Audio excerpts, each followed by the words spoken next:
signing for Swindon Town in 2019 and becoming a League Two winner in his debut season. And to date, clocking up 64 appearances and 2 goals. Tonight's guest is hugely popular around our club, both on and off the pitch. So, promotion, relegation, playoffs, and yet another summer overhaul. Richie Wellens, John Sheridan, Ben Garner, and now Scott Lindsey.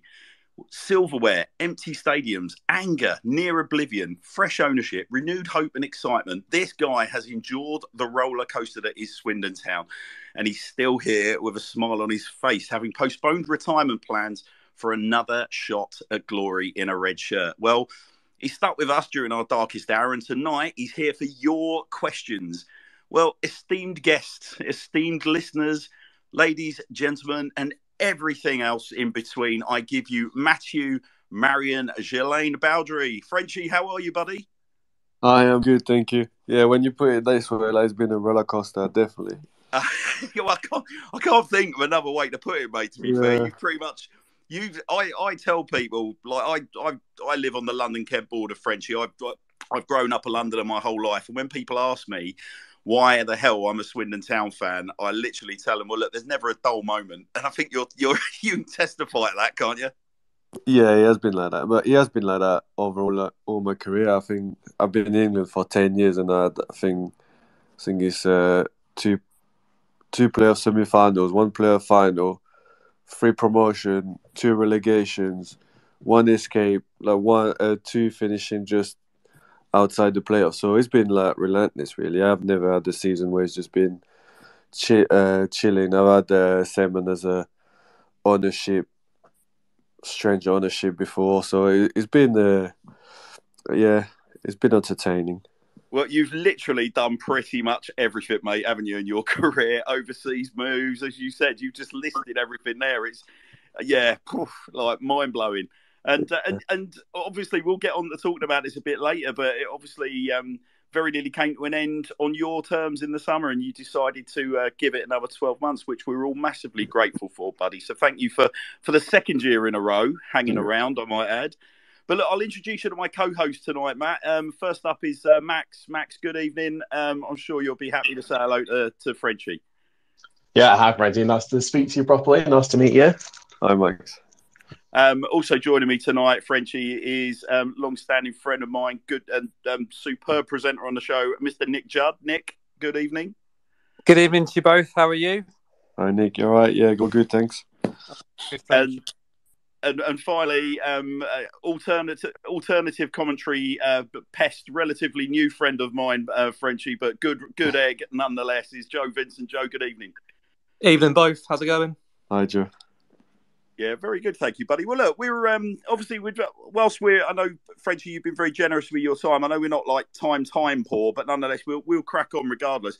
And we're going to open up with a question from me, Frenchy. So I'm intrigued. I've called you the name about 10 times already. Frenchy, can we call you Frenchy? Are you sure you're okay with Frenchy? Because some of us on our panel for my show are kind of worried that we're all potentially guilty of casual racism. Yeah, I think we had a meeting with the FA. Like, they're trying to say, but no, I'm quite happy with it. Like I say, I'm proud to be French, so I don't take it as a insult, and I'd rather people call me this than killing my name. So, yeah, I'm enjoying it, and I embraced it, and I introduced myself as Frenchy. So, yeah, no, it's all good. I'm enjoying it. Who first called you it? Frenchy, how long ago? When was the first time you were called it, and who's the guilty party? Funny enough, I think it was Ben Chorley when I was playing with him. So yeah, when I first came to Bournemouth, some were calling me Froggy and stuff like that. So I definitely prefer Frenchy.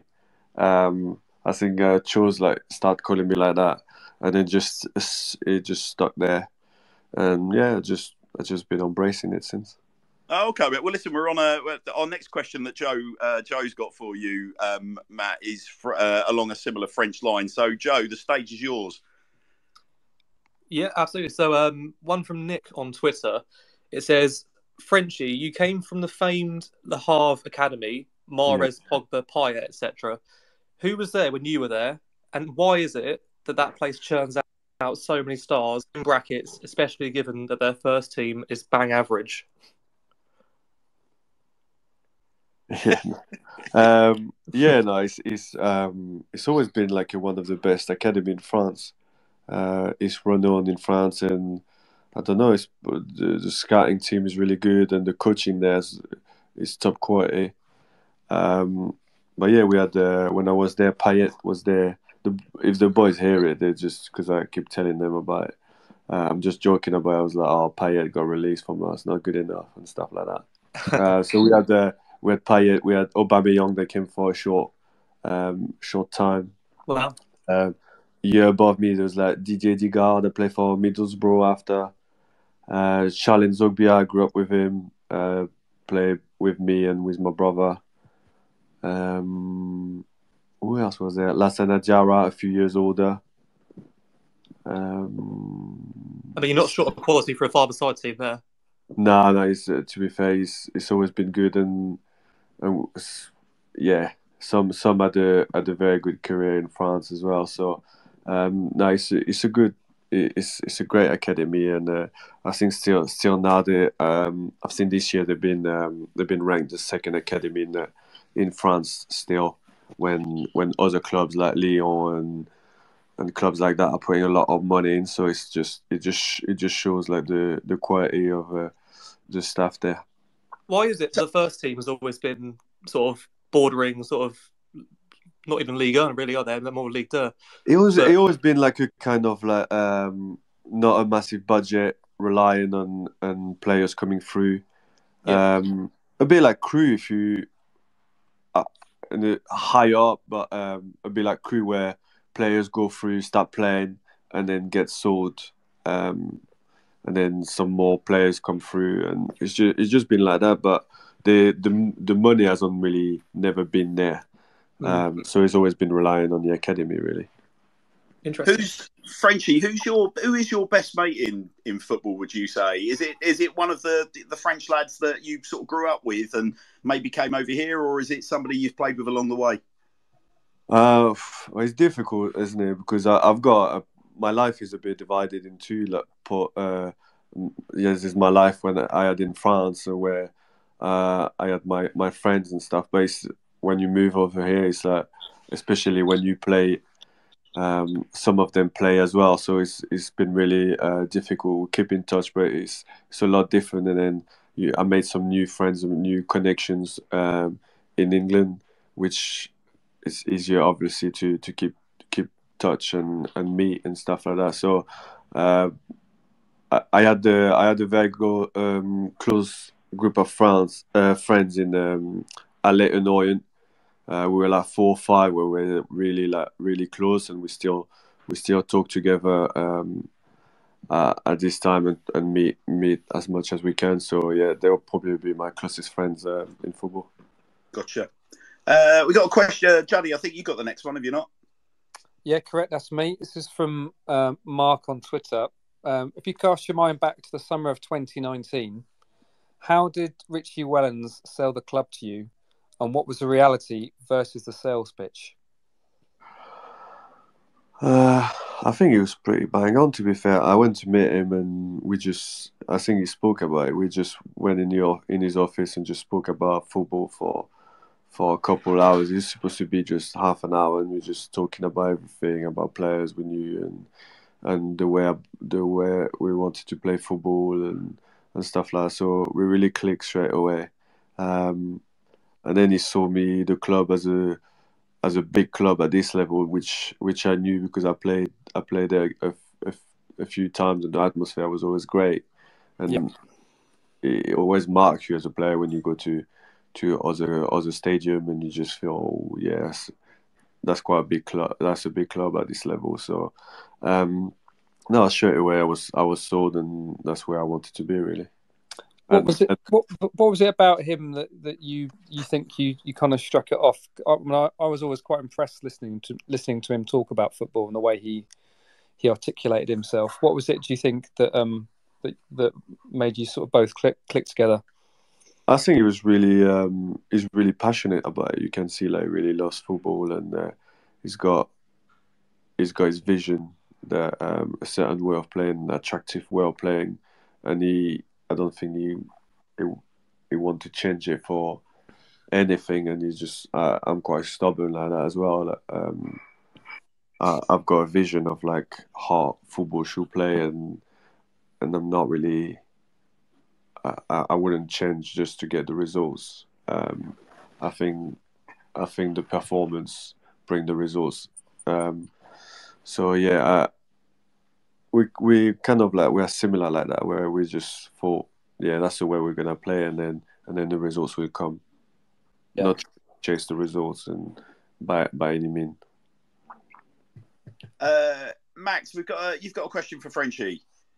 Yes, this one comes from Debbie on Twitter, and she's just asked, what was the biggest factor in you signing on for one more year with us? It was a bit of combination of a few things really. Obviously, when I made my decision in my head, I was going to retire. It was like set probably after that season where we got relegated. It was a tough year. There was no fans. I got another long injury where I was struggling. Then there was that thing with that Sheridan and the environment in football and me living away. So it was a lot of things. I was like, I don't know if the sacrifices like are worth the reward I'm getting from football at the minute. I'm not enjoying it as much as for me it's necessary to do all them sacrifices. And then as the season got on, just like really enjoyed the boys. Really enjoyed working every day. Like just enjoying my football again.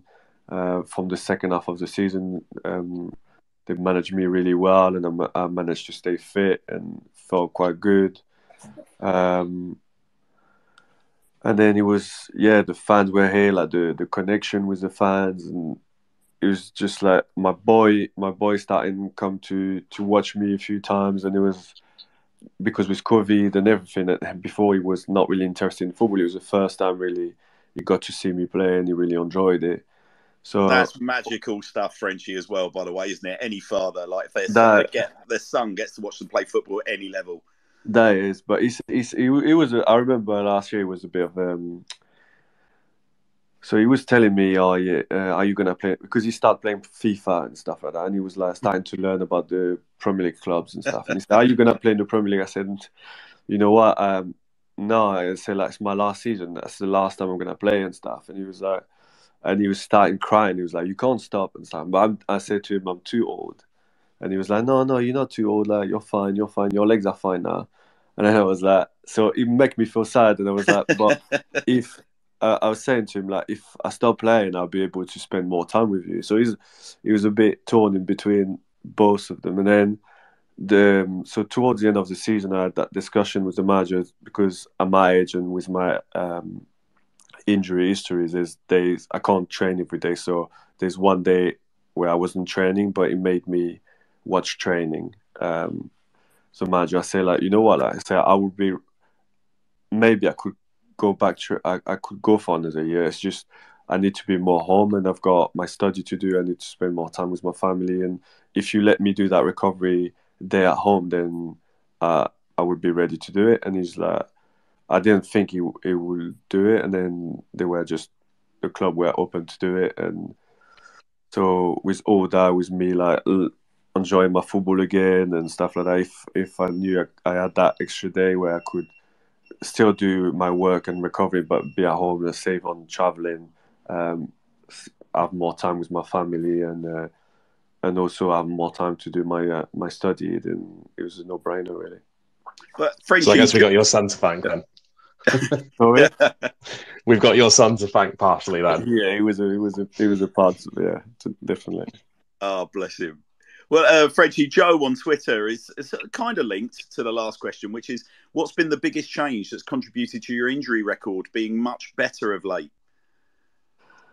Yeah, I think it's a bit of both. I think I've been the fitness staff that's been here have been really good, and they've been managing me really well, and so there was that extra day where I'm not training, which helps because I'm like that kind as well. Like when I want to train, like I don't know how to train at 50%, so if I train, I'm like training fully, and it cost me a lot during my career. So where I pick up like little injuries like that, trying to do too much.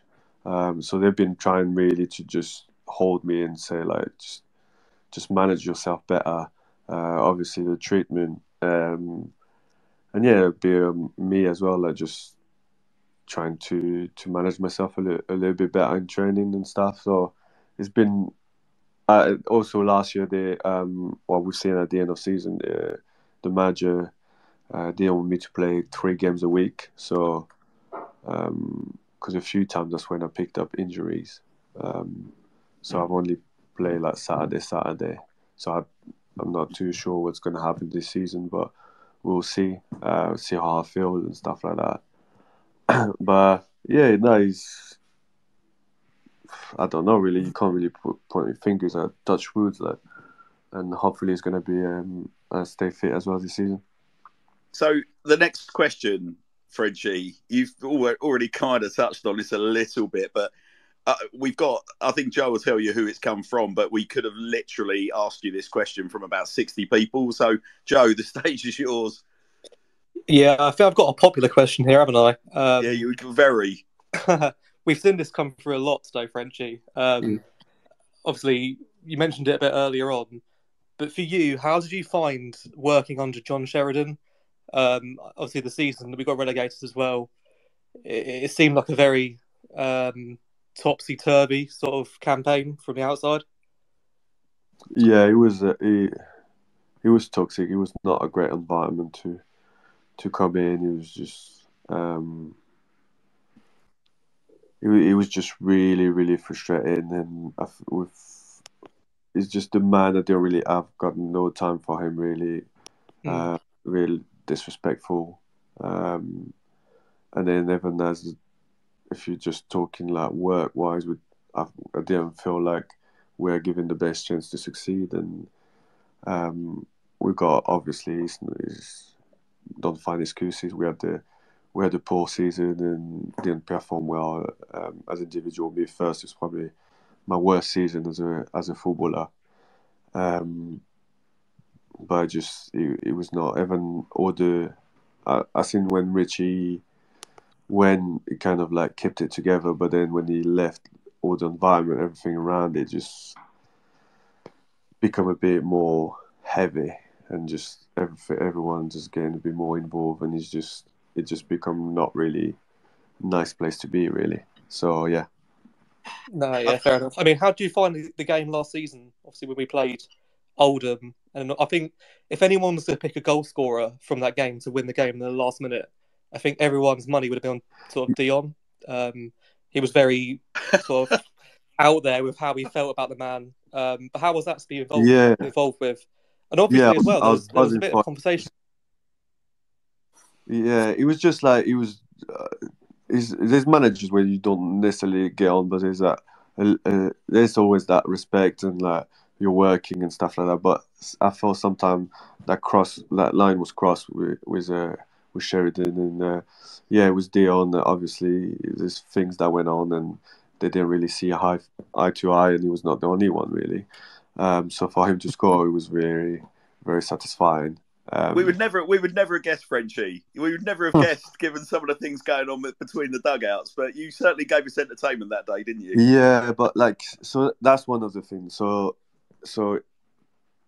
people didn't know, but the year when we got relegated for 2 months, I played like my hamstring was like, both hamstring were like killing me. But I had a scan at the start and it showed nothing. But I was like, I promise you, I can't run. So for 2 months I was playing, but I was in such pain, and I keep playing. And then the last show was like that game against the MK Dons, so at home.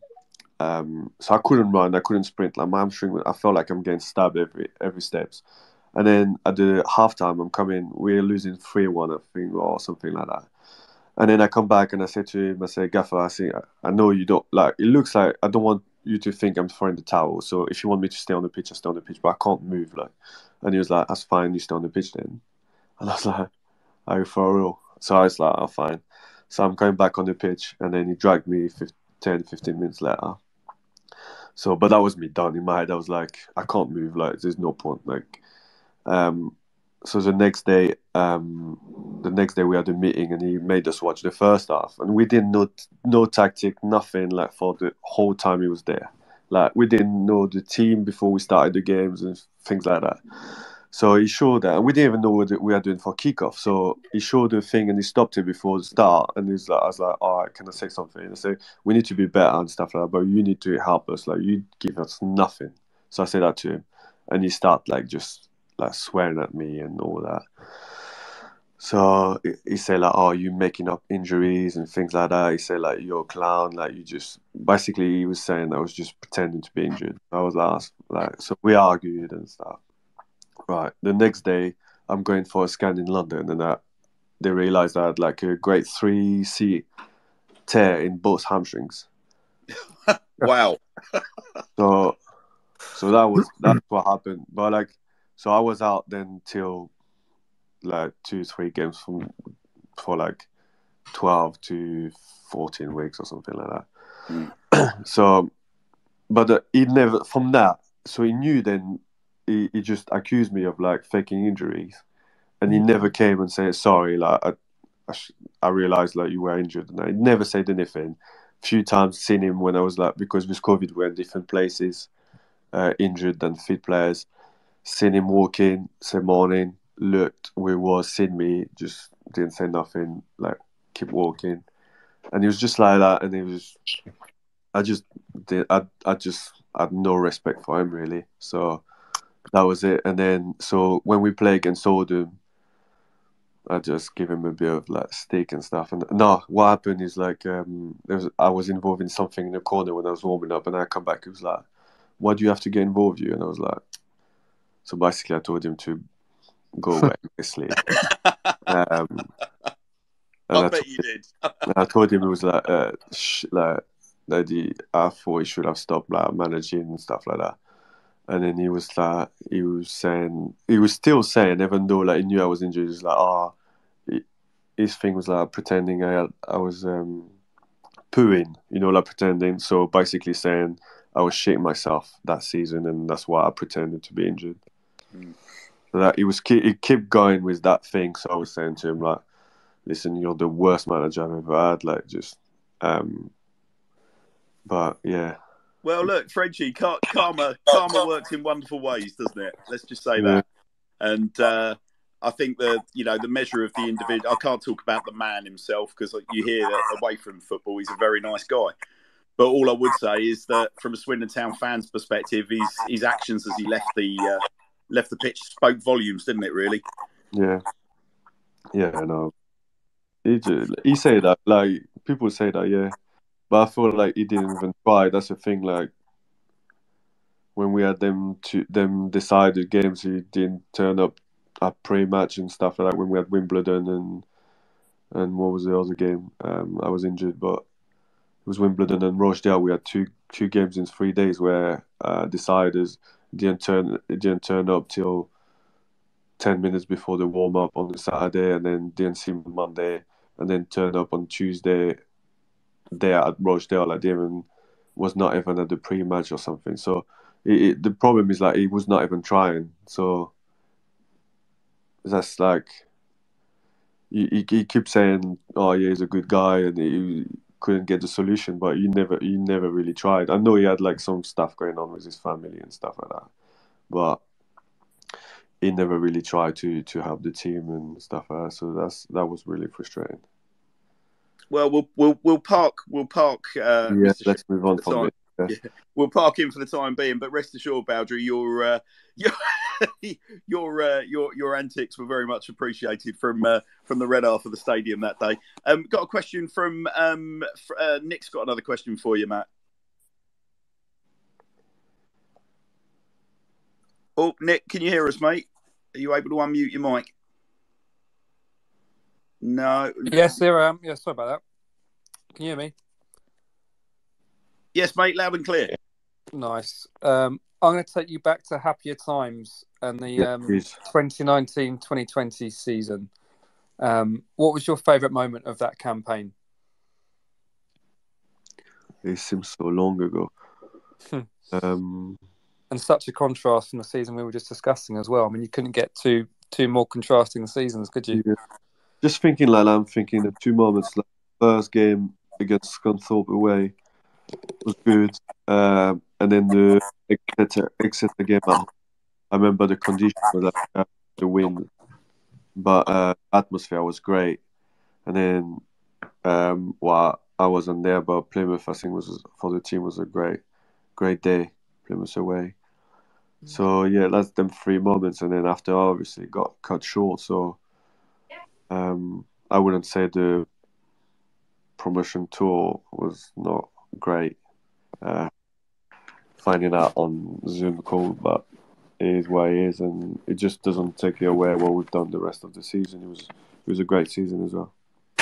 Was there a sort of an overriding frustration that you didn't get to finish the job sort of properly? I mean, obviously, the points per game situation sort of had us on top, but were you frustrated not to kind of go through the whole process in its entirety and sort of do it the proper way?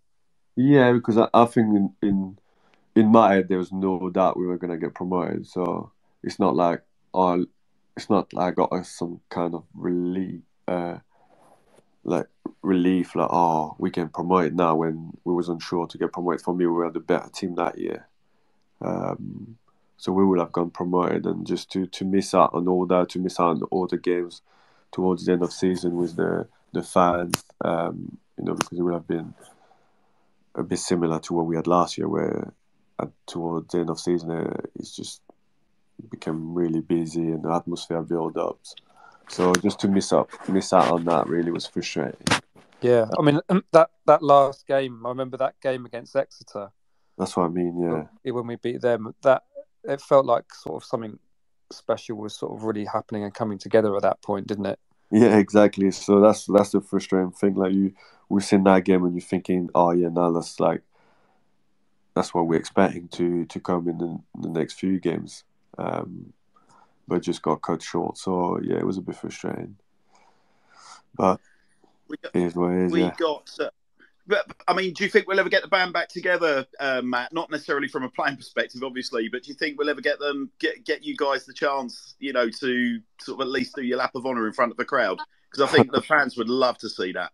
Assuming it's too late now. Maybe when we all and all retire, we can come back for a little charity game or something. Well, leave that with your friends at the Tom Broadbent Lounge, Frenchy. You never know. We might be able to pull a rabbit or two out of the hat. Yeah. So maybe we'll keep an eye on that as a special project. But Frenchy Max has got your next question. Yeah, and it's on the same note of that 2019-20 season of looking back, who for you were the most influential players in that squad, or if there was just one, who was the standout influential player for you in that team? Obviously Doyley was massive, isn't it? Yeah. The goals that you can't replace at that level. It was just a massive difference, really. Every chances we got, even the half chances, it just finished it. So it just gives you that sort of confidence when you know you got that up top. And Jerry as well, that was great. Jerry doesn't get the recognition, but the work rate he was putting in was unbelievable. So, what was it like in the dressing room when Doyle and Yates were both recalled and you had to go on without them for a few weeks? Yeah, it was tough. Like, I remember, it's just like we kind of like always thought, oh yeah, maybe there's a chance we get them back and stuff like that. So it's like, and in football, we had a bit the same last January. It's just you have to move on. You can't just dwell on that because it's just games come in like one after another, and you can't just look back really. So we had a good team. Like they were like massive for us, but the rest of the team was really good as well. I think we had a really, really strong squad. Now, Frenchy, interestingly enough, talking about Jerry Yates, a topic on the socials over the last couple of weeks has been the kind of the influence of Jake Wakelin, and people have been drawing sort of similarities between him and Jerry. Do you see that on the training ground yourself? Yeah, I can see that when you say that. Yeah, definitely. I remember when Jerry came, he was not really highly thought of about from Richie. That just had big expectation for him. But same, he had like that high energy and like young boy, but really generous in his effort and like quite strong and an eye for goal. So definitely, I can see why people think that. So, I've got another question for you here, Frenchy. Who is the most talented player you have ever played with for any of your clubs or at any stage in your career? Oh, that's a tough question.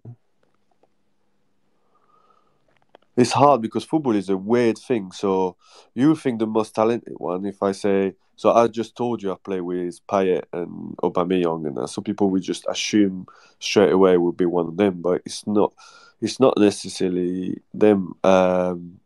So I mentioned that Digard that played for Middlesbrough, Paris Saint-Germain, Nice and stuff like that. For me, it was the one when I was at the academy. He was 2 years older than me. And I was just like looking up to him, and he was training with him and stuff. It was just unbelievable. He made his debut for the first team at 16 or 17. We were just all looking at him, and he was unbelievable talent-wise. So that would be the one really I was looking up to like growing up, and I was like, he's the most talented player I've played with. I played with like I trained with like Mathieu Baudry and stuff like that, and like talent-wise, like Digar was just, he was up there. Didier Digar, super player. Yeah. Joe, you've got a lighter question for Matt. I have, taken it away from football for a little while. What would you say is your favourite French cuisine? French cuisine, like family, like. Oof. Don't know. We've got loads of. We have to give it to us. Like the French food is unbelievable, isn't it? So we've got the best like food. So like all the meat and stuff like that. But there's that thing in the winter when you go to the mountains. It's called tartiflette. I don't know if you've ever had it. It's like potato and cheese like on top, melted down. It's just unbelievable. So if you can try it from France mountain. Just try it. It's cool. Yeah, I went to the Alps for Christmas a few years ago, and I'd never had tartiflette before, and it was great. It was like maybe the best bit of food all week. Yeah. I'm quite tempted to bring the Iandolo family on though, Frenchy, and sort of just see you guys have an Italian and a French off over cuisine. I think that'd probably be the most entertaining thing of the evening. Oh man, we got the best food. Like they just got pasta and that's it. Like, we've got a bit of everything. Juddy, you got the next one. Nick, Judd, you've got another question for Frenchy, I believe. I have indeed, yeah. And I'm afraid I'm going to have to take you back to Memories of Vale Park just for a second. On a scale of 1 to 10, Philip from Twitter asks, how much do you hate Port Vale and why is it 13? I don't even hate them that much, really. I'm not really that bothered about them. But I just thought after the game, like when them things happen, I was thinking that's not really. I don't really like that.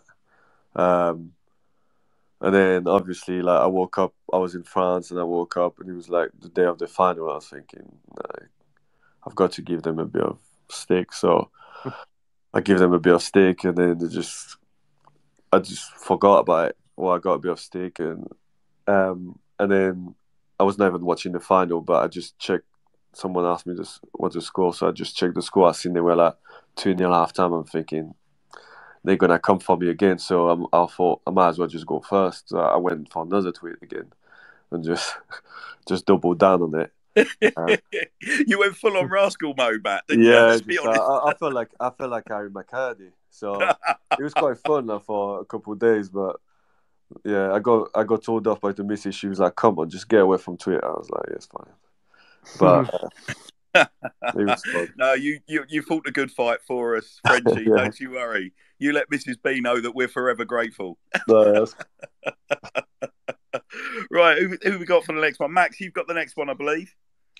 Yeah.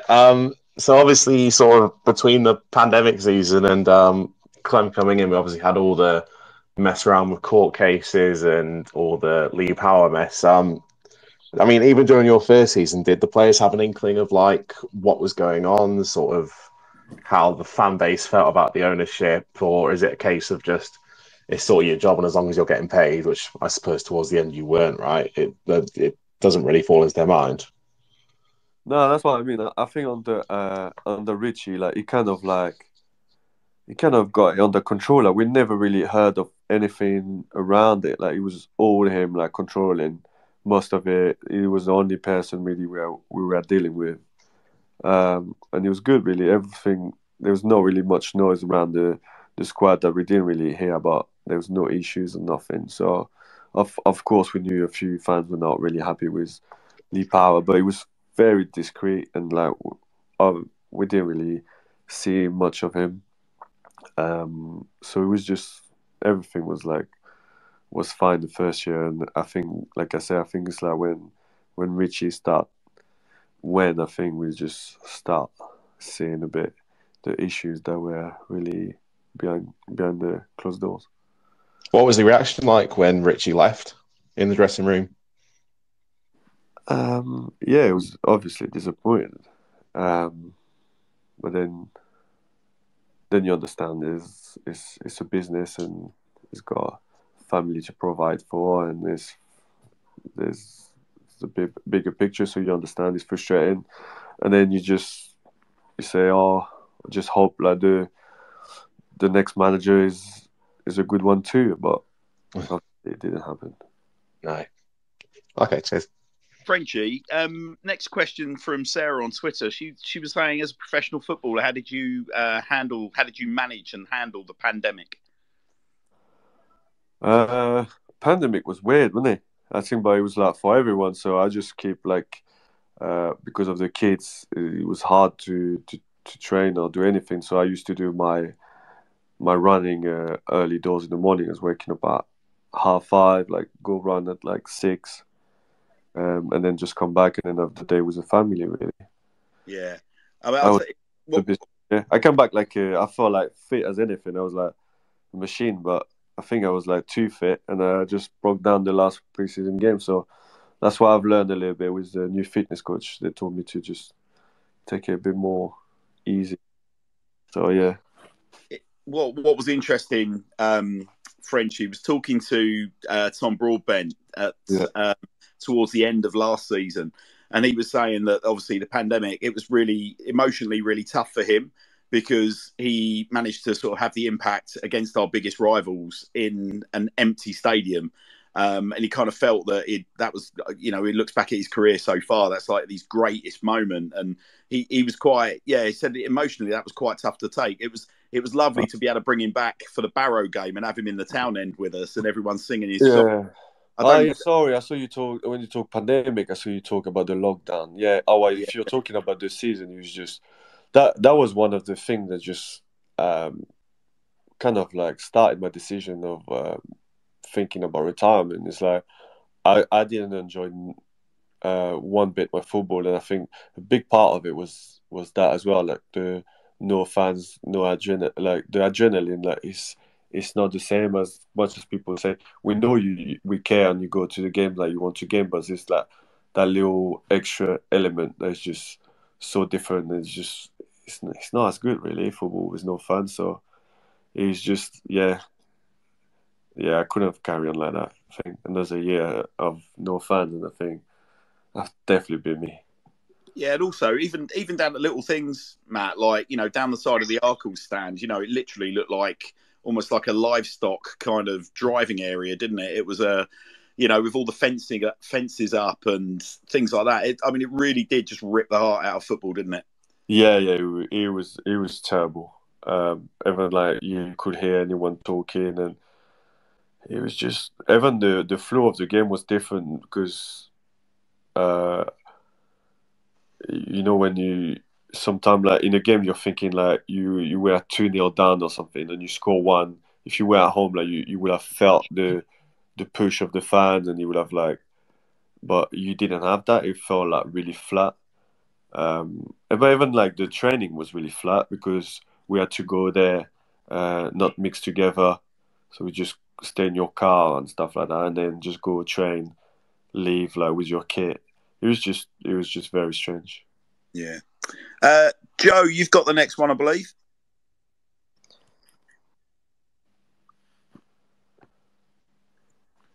Hello, Joe. You with us, mate? You got the next question, or are you having trouble with your mic? Oh, can you hear me? Yeah, we got you, mate. Cool. My phone's playing right up. Sorry, people. So this one's from Martin on Twitter. A lot has been made about your upturning form towards the end of last season.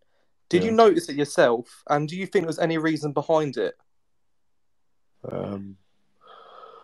No, I just think obviously people didn't mind the year before, where, like I said, I think it was my worst year as a player. So yeah, if you start with that in mind, yeah, obviously people have been surprised. But for me, from what I've done before, like, I know I can play football. For me, the main problem has always been to stay fit, really. So the first year I felt I was performing quite well. Mm-hmm. So obviously the second year was no good. But then the last year, obviously also the type of football we were playing, I felt suit me. So when I was injured, it was a bit frustrating because I got injured the second game of season. I felt really well in the scheme we were playing and the way we wanted to play. I thought I was going to have a good season, and then I got injured, and then I'd miss a bit more time. And it was frustrating watching from the outside because I always thought in that team with the players we've got, I could really enjoy my football. So I wasn't really surprised. I was waiting. I've been fit quite a bit since January and waited quite a bit of time on the bench, and it was frustrating because I felt I could help the team, but at the same time, we had some great young lads, and I just wanted to help them and perform and stuff like that. So it was just, I really enjoyed the team last year, the squad. So we had a great team spirit. So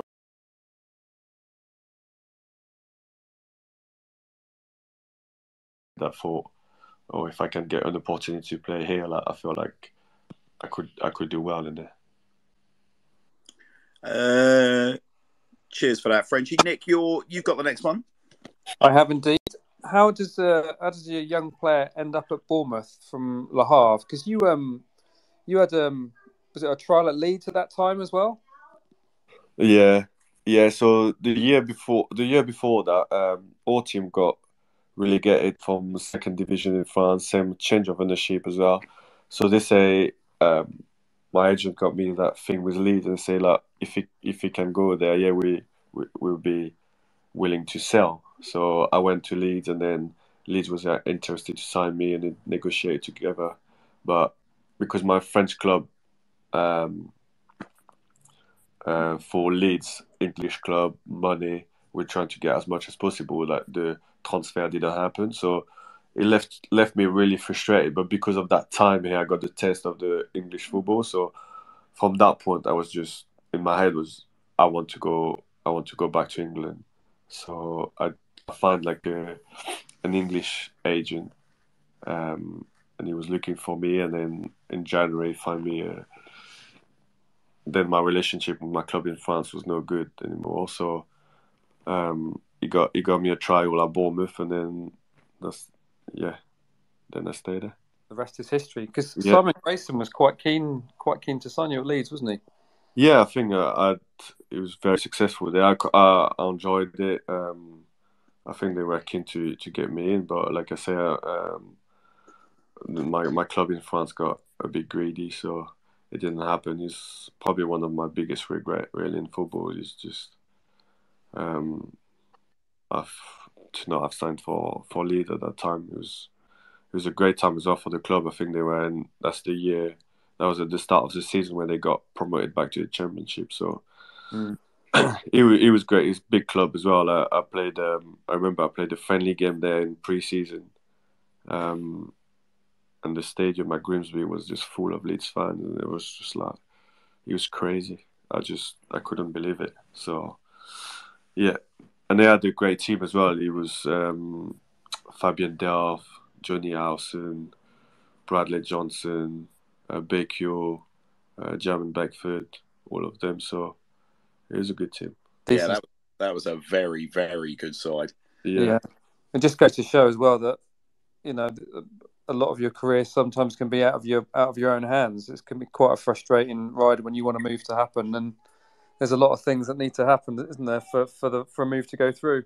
Exactly. Yeah. The trajectory of a career can go so different way on that really small details, but it is what it is. Max, you got the next one for Frenchy? Yeah, so this one comes from David on Twitter, and he's saying, what's the best atmosphere you've experienced at Swindon? So I'm guessing he means by stadium atmosphere, whether it's a particular home or an away game you can think of. With Swindon? Yeah. Well, obviously, so I wouldn't count any home games, but we had some good ones. But for me, like the Warsaw last year was unbelievable. Just the last game of season, and just I didn't really expect it that much. I just remember walking for the warm up, and everyone was already there, and we already had like almost half the stadium full of all fans, just singing already and already like ready to party. And then the game started, and we went in the league early doors, and it was just the atmosphere was great. I remember. So yeah, probably Warsaw was quite good. Yeah, that was a fun one for us. Frenchy, what was that like behind the scenes? I mean, because Warsaw, I mean, we could probably spend all night talking about Warsaw, so I don't want to go too far down the rabbit hole. But obviously, you as a senior pro were kind of blown away by that. Was that a sort of big topic of conversation? How the whole town had made their way up to the Midlands for that and to get behind the lads? Yeah, I think, but like you don't realise till you're in there. Like some people say, "Oh yeah, we've got that many fans that got tickets. That would be a great atmosphere. Everyone was buzzing." But I don't know. I just got surprised. Really, once it's in the stadium and you see like almost like half the stadium away, like full with fans, and they are louder than the home fans. And the fact everyone was already there in the warm up, because usually when we go in the warm up, it's quite quiet and quiet. And then we went on the pitch like, for the warm up, and everyone was already there, and it was just like you could feel like, you know, when you're warming up, everyone the little jogs were a little bit more up tempo. It was just you could feel the adrenaline, but it was good fun. And how special was it, Matt, as well? Were you aware that obviously Kane Kessler-Hayden, Tyrese Simpson, and obviously you had the lads that were on the fringes of the squad, like Harrison Minter, and they were all like in with the fans, all singing along. Yeah. You were aware that they were all there?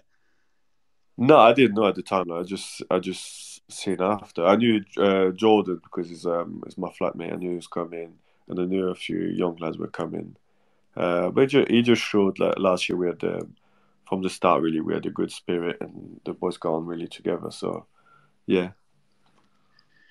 So I've got a question for you, Frenchy. So and this comes from Darren on Twitter. He's saying, Frenchy, what did you actually think of Ben Garner? You seem to be in total agreement with me when you warmed up away at Bristol Rovers. I don't know what the story is there, but you may know. I'm not too sure, really. No, I think I'll be lying. I think he did a good job from the situation. We had a good situation, I think, in a way, when I think the core of players we had last year was very good when we came in. But the fact to bring that many players, him and Ben Chorley, I think, done a good job to bring the right players, and then we just to get going straight away like that was very good. Just a sort an identity straight away. No, he did a good job. So I can't knock him for that. And like I say, he was part of the staff that just make me enjoy my football again. He's got really the same principle of the way of playing and stuff. So I really enjoyed it. Joe, you got the next one? I do, yeah. So, I mean, we've spoken about atmospheres and sort of winning league titles, but what would be your favourite moment in a Swindon shirt? My favourite moment in the shirt.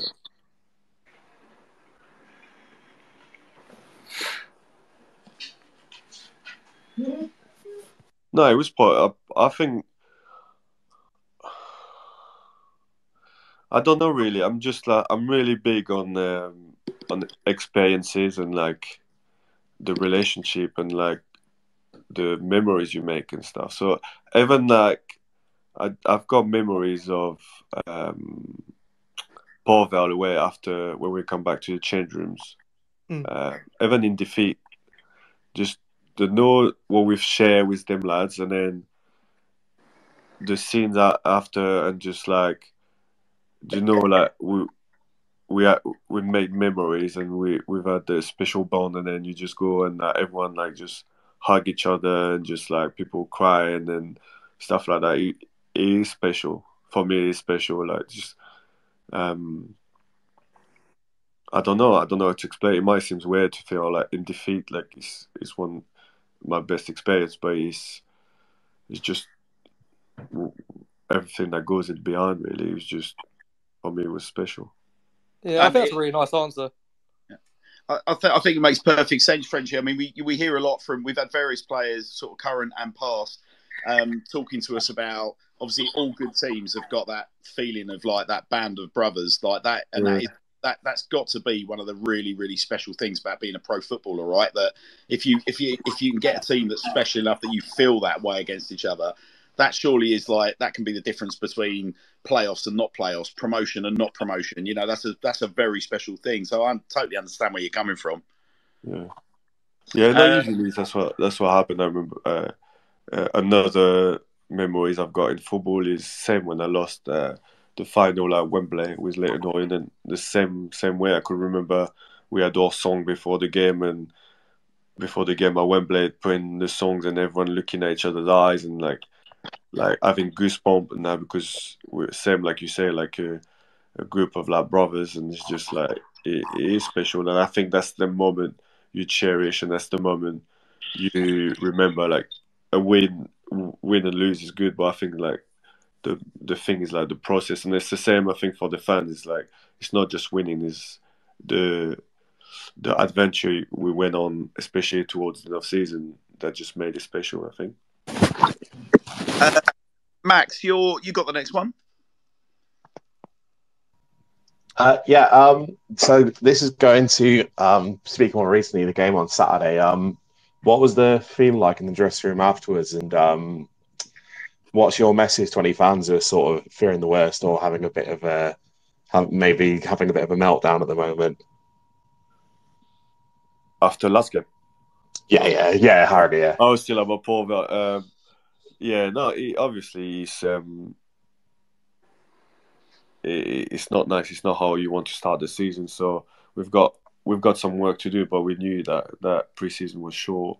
We've got new players come in, and we just got a lot of work to do. But sometimes it might be a blessing in disguise, where you just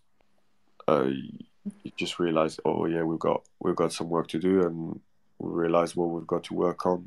So I think it's a good thing. We just talk and say after the game what we need to work on, and we've got to be better, really. So hoping for a reaction from everyone, but there's a long season. Yeah, for sure. On a similar vein, Frenchy, Jan on Twitter said, how would you assess this squad from your perspective, Frenchy, as a whole compared to last year? Strengths and weaknesses, etc. Appreciating it's still early days.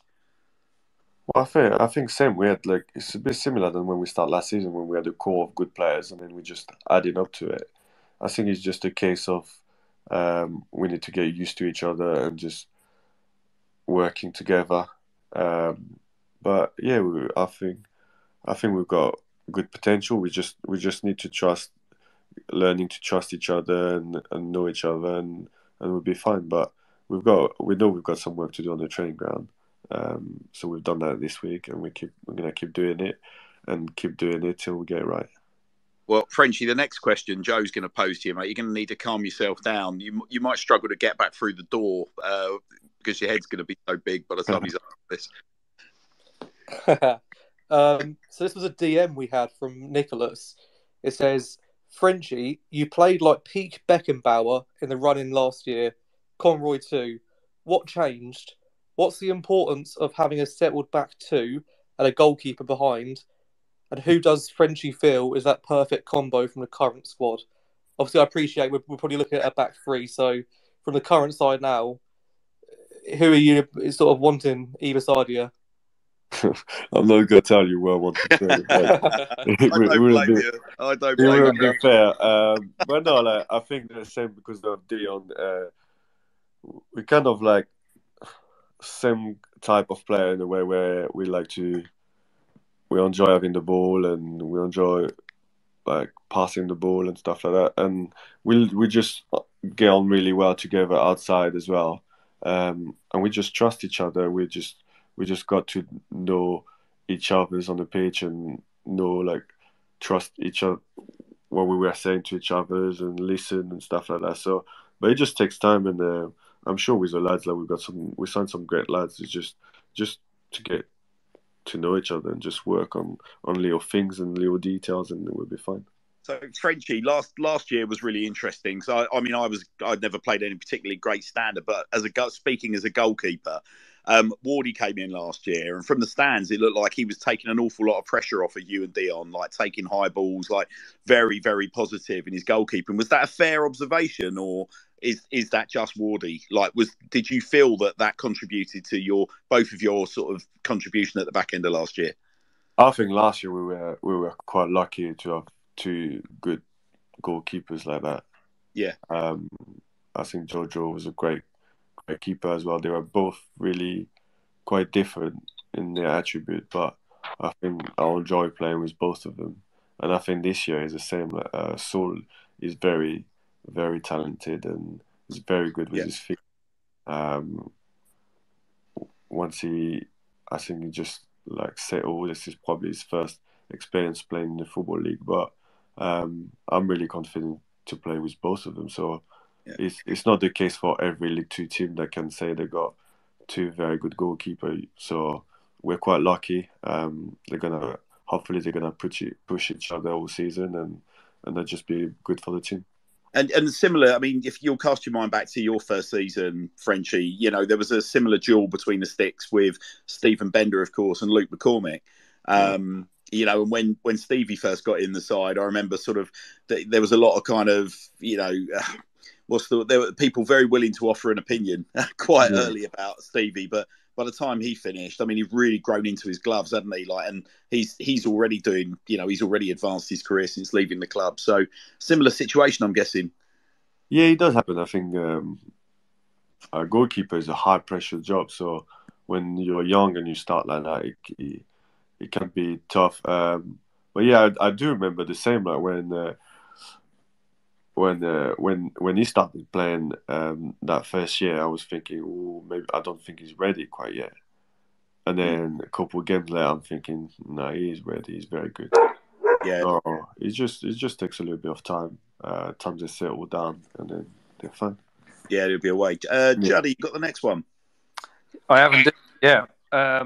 Given your sort of retirement U-turn back in the last season this summer, can you see yourself playing into 2022, 23 and 23, 24?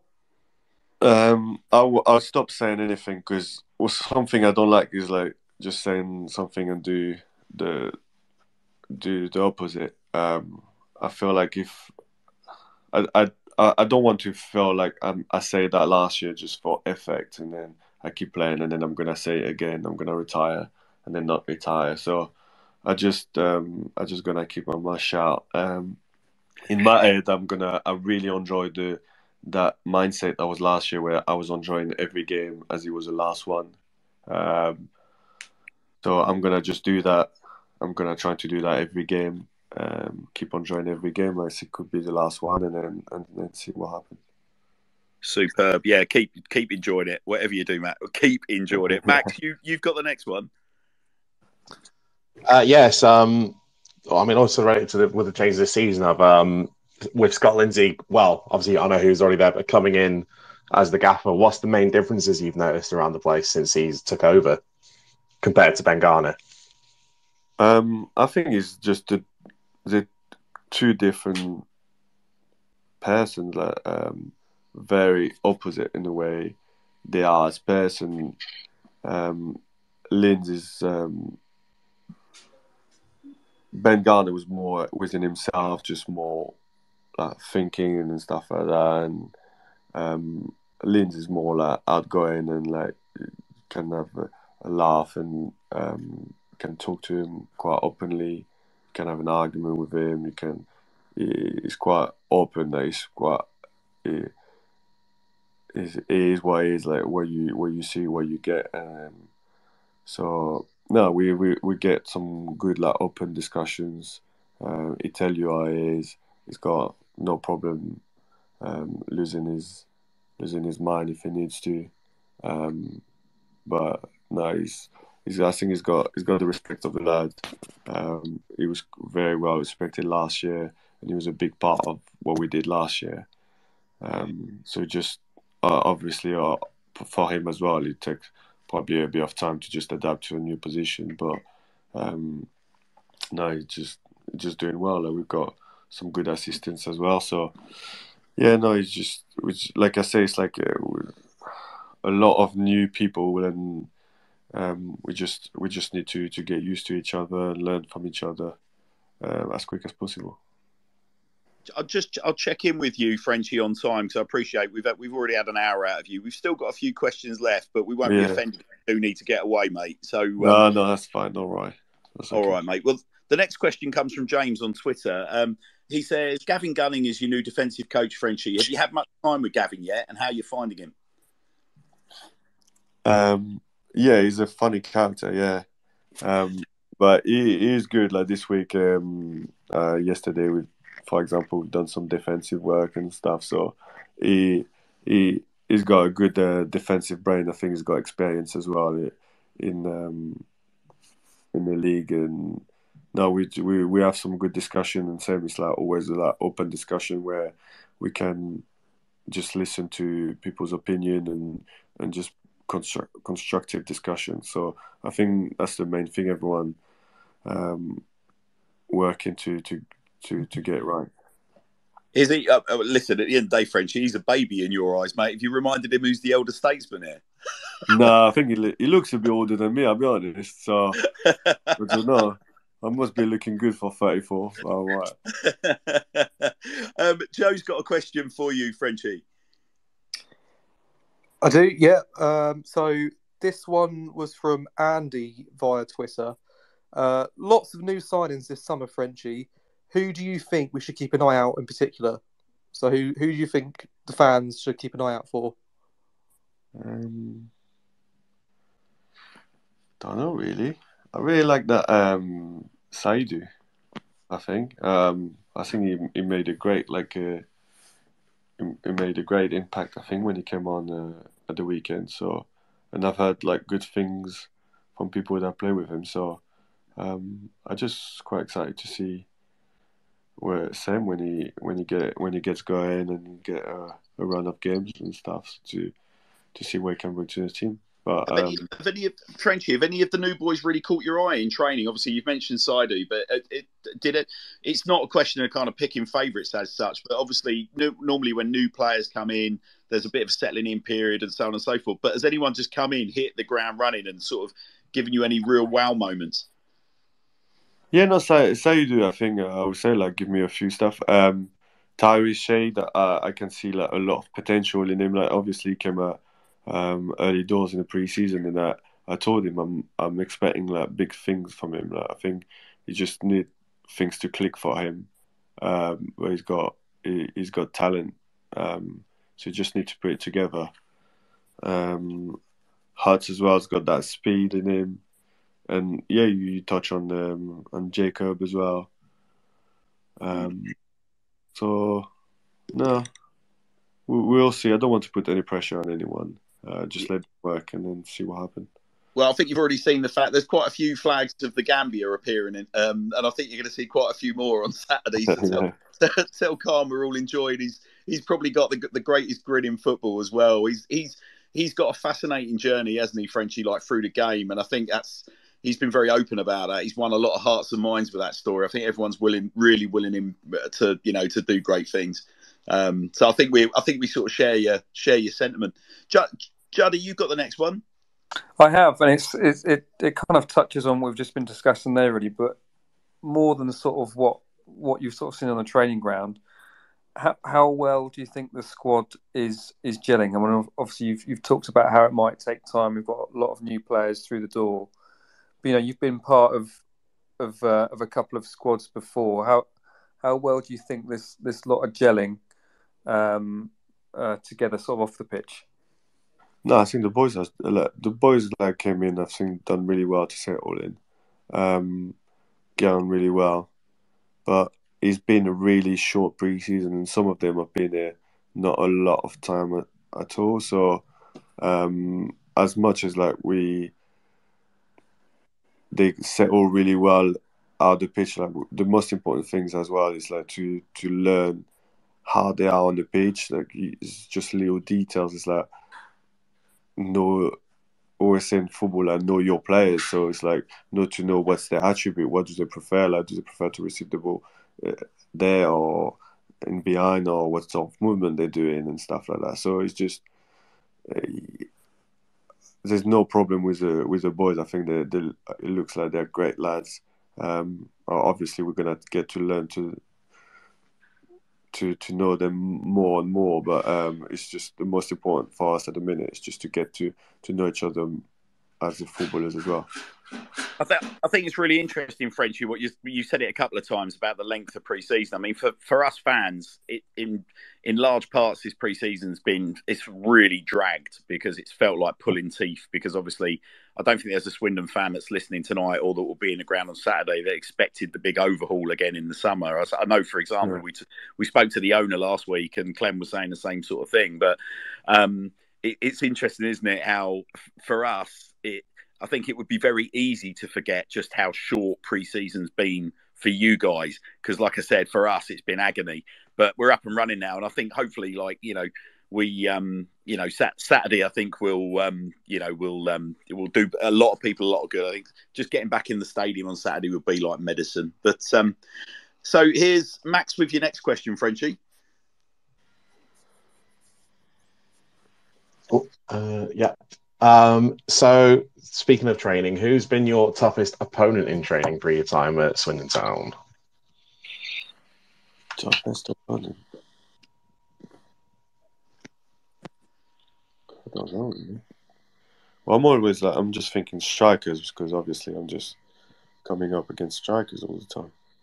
Twiney must have been a pain in the arse, Frenchy, because he cut you couldn't literally give him 5 yards, could you? Because he'd just ping one from 40 yards. But that's Twiney's a weird one, because he's like, when he's a striker, but you never really get tied to him. Really, he's just like, he kind of like go out of positions and stuff like that. So he's not someone I'm thinking like, oh, if you're 1v1, he's a clever player and he get in good positions and stuff. And he's got great strike in him. I'm just thinking someone I would have had a tough time. What was Tyrese like to come up against? Tyrese was very strong. Yeah, very strong boy, to be fair. So when he was on it, yeah, it was a tough one. But it's just the one Doyley was good because his movement and his finishing and stuff like that. Don't know really. It's a good question. Very good question. Well, keep your powder dry. Yeah. If something occurs to you jump back in. You've already given us a nice selection. Yeah. Joe, you've got another question for Frenchy, Joe? I do, yeah. We sort of touched on it a little bit earlier on, but Chris on Twitter's asked, once your playing days are over, are you considering staying in football? No, that's not the plan, really. Like I said, I think for me, family is massive, and I'm settled down in Bournemouth. So if you go into coaching and stuff like that, you go into the same as a football player, and you end up traveling all over the country and moving every year. So it's not. I will have enjoyed coaching, and I will enjoy managing, but it doesn't really suit the way I see the rest of my life. So no, I don't think. That's my plan. Is I'm studying at the minute to be a financial advisor, and the plan is to help football players. So it gives me a bit of both, where I can be out of it, but at the same time I can still be in football and help footballers in a different way than if you're coaching them. So yeah, that would be the plan, really. Yeah, have that. You can always coach your boys' team as well. Yeah. Oh, I'm not desperate for him to play football. I don't know.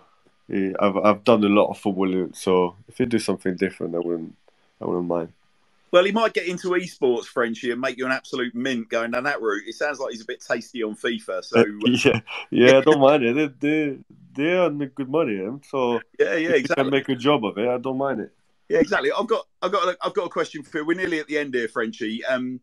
This one is: if you could re-sign one former Swindon Town Football Club teammate, who would it be? If I would what? Sorry. If you could re-sign a former Swindon Town Football Club teammate, who would it be? Jack Payne. Oh. You don't want to hear Don't that. do that to us, Frenchy. That one hurts. Frenchy, it's still too soon. I said it to him, and I'll say it again. He's one of the best teammates I've ever had. It doesn't mean the best player, just the best, because he's such a good player. But he's just what he brings to a team as a teammate. He's just always positive. He always come to work. He brings everyone with him. Works so hard every day. I never him bitching up at someone. I never him moaning. He was just great. He was organizing the social. He was doing the fines. He was just great. He's an interesting lad. He's interested in a lot of things. So you have good laugh with him, good discussions. So he's just the perfect guy to have around, really. So I said to him, I was heartbroken when he left, but at the same time, very happy for him, because I think if someone deserves to play higher, it's him. So we'd do without it. But he's a big miss. And you know what, Frenchy? I think obviously time is a healer, and it will heal very quick for us. I think with Jack, as in, I think the circumstances are going there. A bunch of ex-teammates going with him as well. Obviously, the gaffer being there, that is just an irritant for us, I think. Particularly for me, by the way, because I don't live a million miles away from Charlton. I'm surrounded by Charlton fans. I went to school with Charlton fans, and I've been getting it every single day. You can imagine what it's been like. Oh, we nicked your goalie. Oh, we nicked your right back. Oh, we've nicked your star man. Oh, we got your gaffer. Oh, we got your assistant guy. It literally has been non-stop for me. So, but I think, to your point, Jack was like you, one of the players that hung around when things got really dicey for the club. And I don't think there was ever a moment when he's on the pitch he didn't give his all. So I think most Swindon fans begrudgingly sort of see him on his way with their best possible wishes. Joe, no, sorry, not Joe. Juddy, you've got the next question, have you not? I do, mate. Sorry, I was just wiping a tear away from my eye there. Frenchy, if you could recommend one place in France to others, where would it be and why? Where's your favourite place back home in France? Southwest of France, that Biarritz kind of coast. Yeah. Oh, nice. I think it's lovely, yeah. I don't know, I just used to go there when I was a kid. I think there's loads of things to do. The water is fun. You can surf there. And it's just good vibe, really, I think. I like some nice little city. So yeah, that's where I would go. Bordeaux, that kind of area. Oh, beautiful. Very nice too. We've got Max, you've got a question. We sort of touched on it. So we probably won't dwell too much, but nonetheless it's still worth asking. Yeah, this is from Bar City. He said that your posts of banter in the summer were amazing. Did you feel free as you thought you were out of contract and considering your future? And will you keep posting comedy gold comments for the rest of the season, please? # French legend. No, I didn't do it because I thought I was done. I think at that time I kind of had an incline I was coming back. So, no, it's just a bit of fun. I think people that know me know I like to have a bit of banter and wind people up. So it was just nothing more than that. I was not bitter. I've never been bitter. Like when I lose, I lose. I'm quite happy to just shake people's hand and move on. It's just a bit of banner. I think they deserve it from. By the way, a lot of their fans reacted after that semi-final. So yeah, that was it. Really. Yeah, didn't they just? So we've got this is your second to last question we've got for you here, Juddy. Sorry, no, it's not Juddy. It's from me. Frenchy, it says, Mathieu, do you plan to stay in England for the rest of your life, or will you return to France once your football career is over? And that's from the Reddest Frog on Twitter.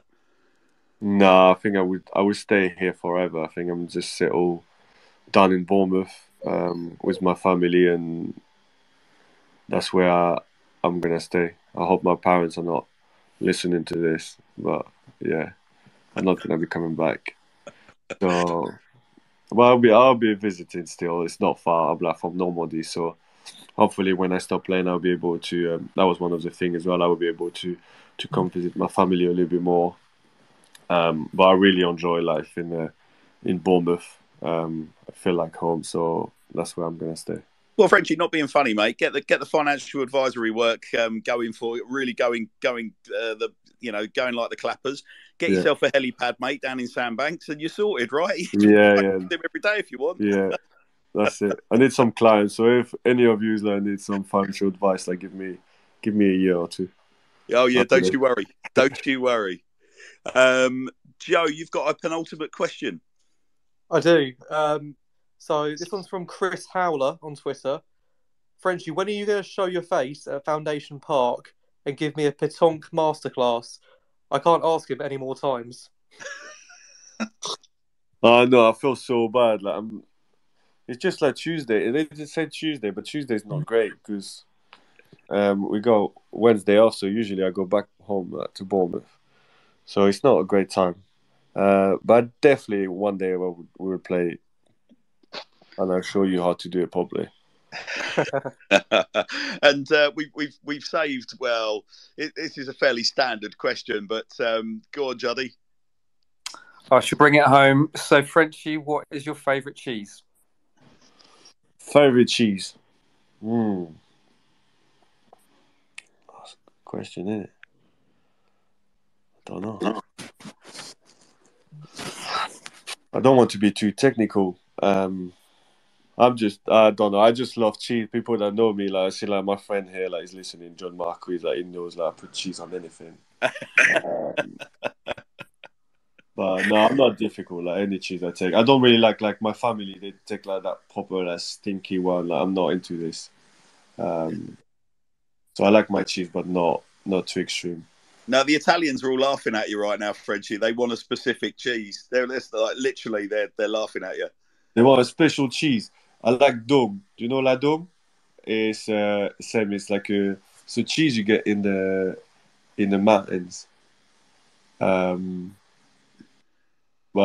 yeah, no one know about it. So it's like you can get in Alps. It's like a cheese with like it looks grey on the outside. So yeah, that's all right. Oh, by the way, Chris has just messaged to say you can change his day anytime you like, Frenchy, for that pétanque lesson. Oh, right. Tell him a Thursday then. Thursday I can play like. Cool. There you go, Chris. We got you sorted, mate. We've got you back on the Sir Tom Broadbent Lounge. Thursday it is. You may even get a guest appearance from us. We might have to come and film it. Well, look, Frenchy, that was your show debut, done and dusted. How was it for you, mate? Hope it wasn't too painful. No, it was lovely. I hope that people didn't fall asleep listening to me, but it's fine. Just your dulcet tones, mate, lulling us off as opposed to boring us. Don't worry about that. All right, that's cool. Well, look, Frenchy, listen, I mean, I'll speak on behalf of all the lads. Like, thanks ever so much for your insights on the current squad, and also, obviously, some of the glorious and not so glorious times you've had in a red shirt. You're hugely popular, buddy. You've got all of our support going into the new season, mate. Hopefully, you guys go on and smash it. But if there is one thing you could say in closing, Frenchy, to Swindon Town fans ahead of Saturday, what would it be? Yeah, no, like I said, just stick with us. We're working on it, and it might take a little bit of time. But if we could go back to that atmosphere that we had the last 3-4 months of the season last year. It was just a massive difference, and he pushed everyone. So, if we can get a good atmosphere on Saturday, that would be brilliant. Outstanding. Well, Frenchy, thank you ever so much, mate. You're welcome on anytime. You know that. Don't be a stranger. Yeah. We're gonna be working our way through the first team squad over the season. So hopefully you can say this has teed it up quite nicely for the rest of your colleagues, and we'll have a bit of fun as well with those guys over the coming few weeks. But ladies and gentlemen, Mathieu Baudry, what an absolute treat to have you on. Frenchy, you're free to disappear anytime you like, mate. Cheers. Thank you very much. I enjoyed it. Mate. Best of luck. Cheers. Best of luck for the season, fella. Cheers, bye-bye. Well, Nick, Max, Joe, wow. Frenchy, what a guy, eh? Yeah, that was great. Really good chat with him. Fantastic, yeah. Yeah, he's a great lad. Doesn't pull his punches. Obviously, some of the questions, hopefully we've not disappointed you guys. We tried to ask pretty much all the questions. Some of the late ones that came in, we just couldn't get round to. We were absolutely drowned in them. But I think the thing that really excites me, there's a few things that come out of that, guys. I think it's probably worth spending a little bit of time talking about. First and foremost, obviously, credit to Frenchy not pulling any punches, sort of answering as many questions as we fired at him. Obviously, there were some that are politically difficult for him to answer when you're talking about, the current squad and things that are going on. But I think the takeouts for me were, he's clearly really encouraged about the current squad. It's really, really important that we all recognise that pre-season has been really, really short. And I know that's been on the socials a real kind of bugbear, like people sort of saying, well, we haven't really played many pro clubs, this, that and the other. Obviously, we've made an awful lot of signings and hardly any of those guys, just thinking of Angus MacDonald, like he's literally been through the door, big signing for us, but he's been through the door about a week. And all of these guys as well, I know the club are really keen on a lot of these guys actually relocating to the area. And that's a big thing, isn't it? I mean, Nick, you have a lot of contact with professional footballers, Nick, over your journalistic career. And also having been the admin at Swindon as well at times past, you'll have an opinion on that as well, isn't it? Because players, once they relocate to the area, that can be a huge effect on their form, can't it? Yeah, I think so. I mean, I think when players feel settled, then obviously that enables them to sort of crack on and maybe produce the sort of best work. But I think for us, when you've got a group of lads who are committed to the area and committed to the club, then that's probably going to be far more beneficial than having sort of unsettled loans and stuff like that. So it's good to hear that kind of stuff, and they're all kind of committing and coming close to the club. That's I think that's a really positive thing that's happened so far. Yeah, I'd say so. Max, I mean, just coming to you on the kind of the points he was making about, stick with us, patience. That's he will know that is a big request of Swindon Town fans, isn't it, Max? Because, I like to think I'm not so bad. You'll often hear me on the show kind of appealing to our fans to be less hair trigger, but that is a big request for us, isn't it? We've got a hair trigger kind of fan base. They do tend to, as we've seen this week, after the result on Saturday, there was a very noisy minority of fans on the socials doing their absolute conkers. And certainly anyone that's kept an eye on my socials this week will know that for whatever reasons I've ended up in the crosshairs just because of the nature of vitriol that's been getting kicked around the socials. But I mean, what's your take on that, Max? The patience aspect. Yeah, look, definitely. I mean, we all know Saturday wasn't good. It wasn't a good performance, but it's one game and they've come off a short pre-season, and there's been a big overhaul in the squad, big overhaul in the coaching and the management team. It's one of those, we just have to stick with it. I don't mind, because I had a few criticisms of Saturday, but I'm not going to go into meltdown over Lindsey or how the club's being run or even going into what the owners are doing. It's just, we just had an off day. We've got games coming in thick and fast, and we'll see what the squad's really made of from that. But I'm not in panic mode or anything. We've got quality in the squad and just got to see it shine through, basically, haven't we? Yeah, I make you right. I mean, Joe, it's an interesting one. Like, obviously, Frenchy talks about the new gaffer reflecting on the old gaffer and their differences. Obviously, he was very, very complimentary about Scott Lindsey. I think some of the stuff that's been getting bounded around again on the socials this week is sort of indicating that patience or people's faith in him, is maybe unfairly wafer thin. Would you say that's fair at the moment? Yeah, I think, to be honest, we all know that our club have got a rather fickle fan base. Really, you're going down and you could go down 2 divisions because of some double relegation because of financial worries, or we're going to win the league and we're going to be double promotions and into the championship. It's very much, there's no, other than you, Hannah's, really, I don't think there's anyone that's really half full within our fan base. We're either we've got a pint or we're waiting at the bar and no one's serving us. I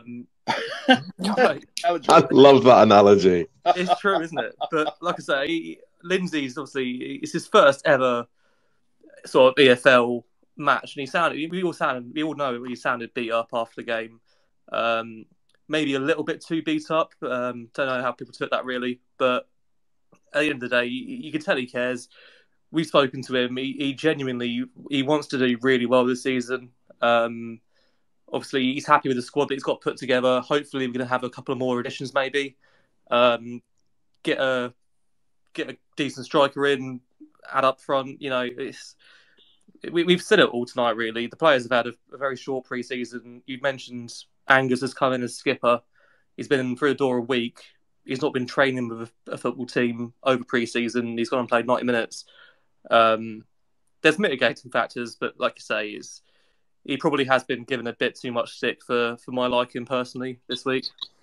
Well, I mean, listen, I'm speaking from a kind of fairly sort of blessed position where I've been lucky enough, just through us sort of developing this show and bringing this show online, to be able to share a bit of contact with the gaffer. Like, I've had conversations with him both on and off mic, and I've seen him sort of operating in and around, the business of the club, but also around the players. And I can tell you, he is, a very, very popular guy. Speaks football really, really well. He openly admits that, talking about his interview on Saturday, I think, that put a few kind of people that, might like to take a negative slant into a bit of a tailspin. But the one thing that he's openly admitted is that a big area of development for him is his kind of media work, and it's not necessarily something that comes like naturally to him. I think he's probably going to be very similar to Clem in that respect, in that he'll probably grow into that space. And I do think we need to give the guy some allowances. I think the other thing from my point of view is another comparison people have been making about him on the social this week. I've seen people talking about Luke Williams, because Scott is a number, has come up from a number 2, much like Luke did. People are immediately saying, "Oh, he's going to be like another Luke Williams." Well, I don't really see that, and I think one of the key differences between those two characters is, I mean, Scott has got a lot of coaching experience. He's it's not for me to put him next to Luke and say, one's better than the other as a coach. All I would say is that, well, hang on a minute, Luke Williams at the moment is manager of a team in the National League, so that maybe tells you how the sport feels about Luke Williams. Whereas Scott Lindsey's manager of a team in League Two. And so at the moment, I'll draw my own conclusions. But I think the key difference is, like, Scott absolutely wears his heart on his sleeve, like really cares, wants to engage with the fans, wants to open up to the fans, talk to us, give us his opinion. And he's used these things, these terminologies as well about being honest. He's an honest manager. So I think we're not going to expect, 3 draws equates to a win coming out of Scott Lindsey's mouth, and I would just appeal to Swindon fans to look, give this guy an opportunity, just give him some backing and give him some patience. I do feel like I'm kind of appealing to a very noisy minority there, and you're entitled to do what you like. You pay your money, you behave how you like in the ground, but I would hate to see us turn the manager into a whipping boy in the same way, because we do, the same way we've turned some players in the past into whipping boys, because we do like a whipping boy at Swindon Town, Nick Judd, don't we? We do indeed. I mean, I think we can all sort of look at what happened on Saturday, and we can all kind of like discuss any concerns we've had, but we've also been down this road many, many times before. Gillingham 5-0, Di Canio season.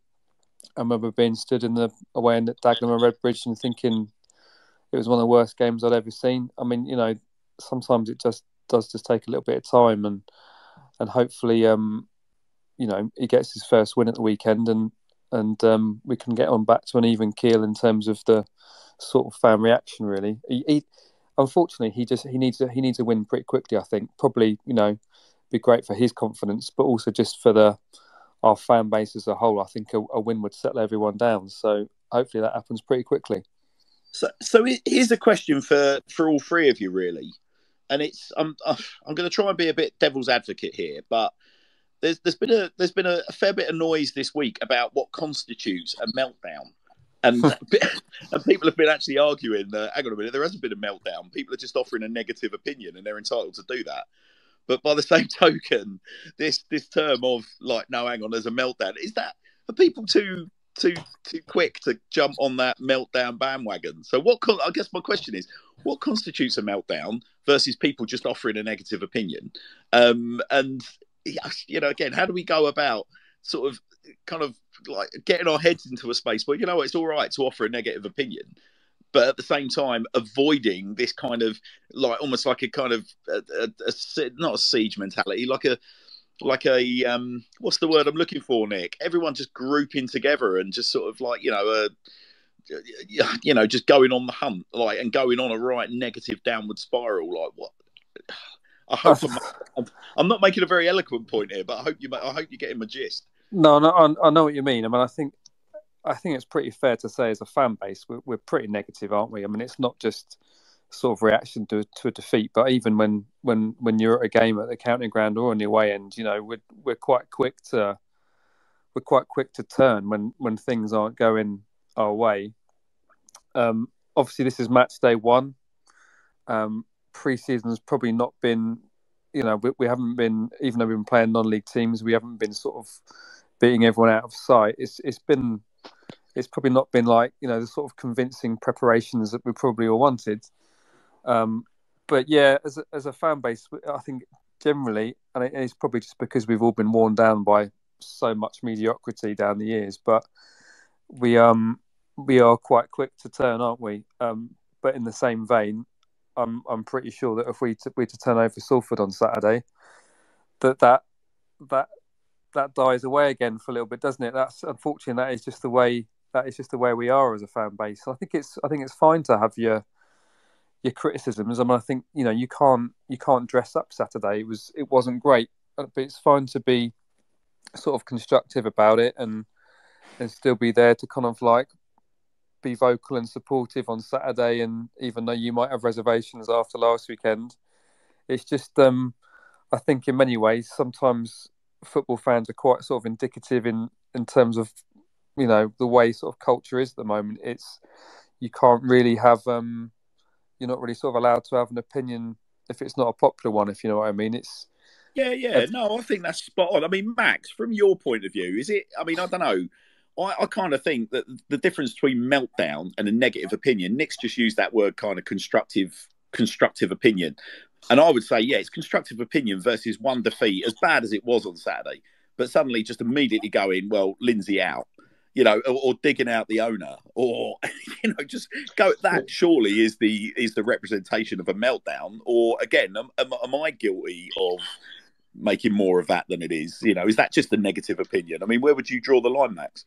Well, I think it's when I see people make up their mind on whether it be a player in the squad or the manager or a member of the coaching staff, or someone saying stuff about the formation, saying like, we shouldn't use 3 at the back. It doesn't work. This game proves it. Like, I think people are extrapolating too much out of one game and thinking, well, if we lost like that at Harrogate, we're going to get battered 5-6-0 by Salford guaranteed. Yeah, when you see those kind of comments, I mean, that's what I'd sort of constitute as a meltdown. Whereas I think you can, if you take a step back and look at the game objectively, and we can say it was poor. Like, we were caught defending deep and caught on the break a number of times during the game. We'll go on to maybe the wing backs on the wrong side, that sort of thing. I think you can point your finger at certain things, but then I don't think you can outright say this doesn't work. That proves it. I think you do see those kind of comments, especially fresh after the game as well. I think as I was walking out the ground, there was a lot of talk about Lindsey, a lot of talk about certain players in the squad, a lot of talk about goalkeepers, which again I'm sure we'll go on to, that sort of thing.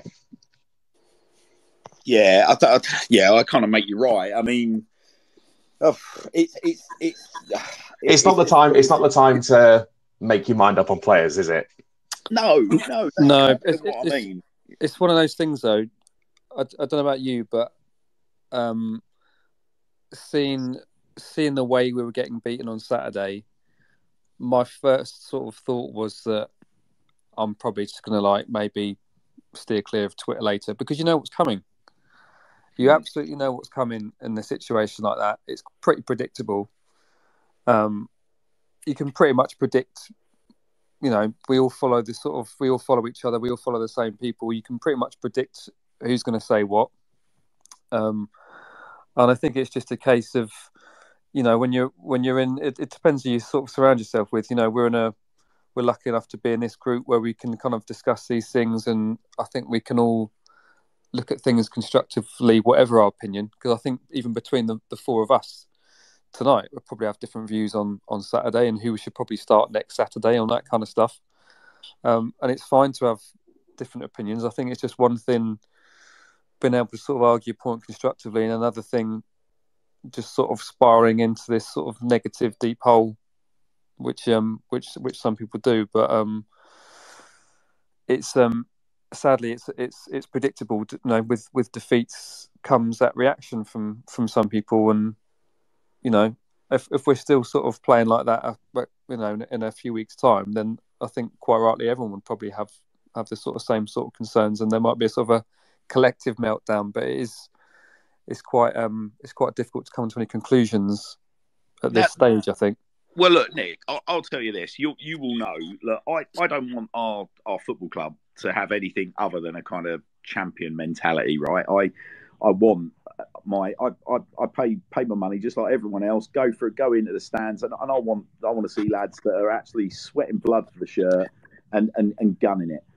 But however, I do recognise that we're a League Two club, right? So there are certain realities. There are going to be players that are operating at that level for a reason, whether that be because they're just starting out or they haven't quite made the grade further up the leagues, and the same is going to be, for the manager as well.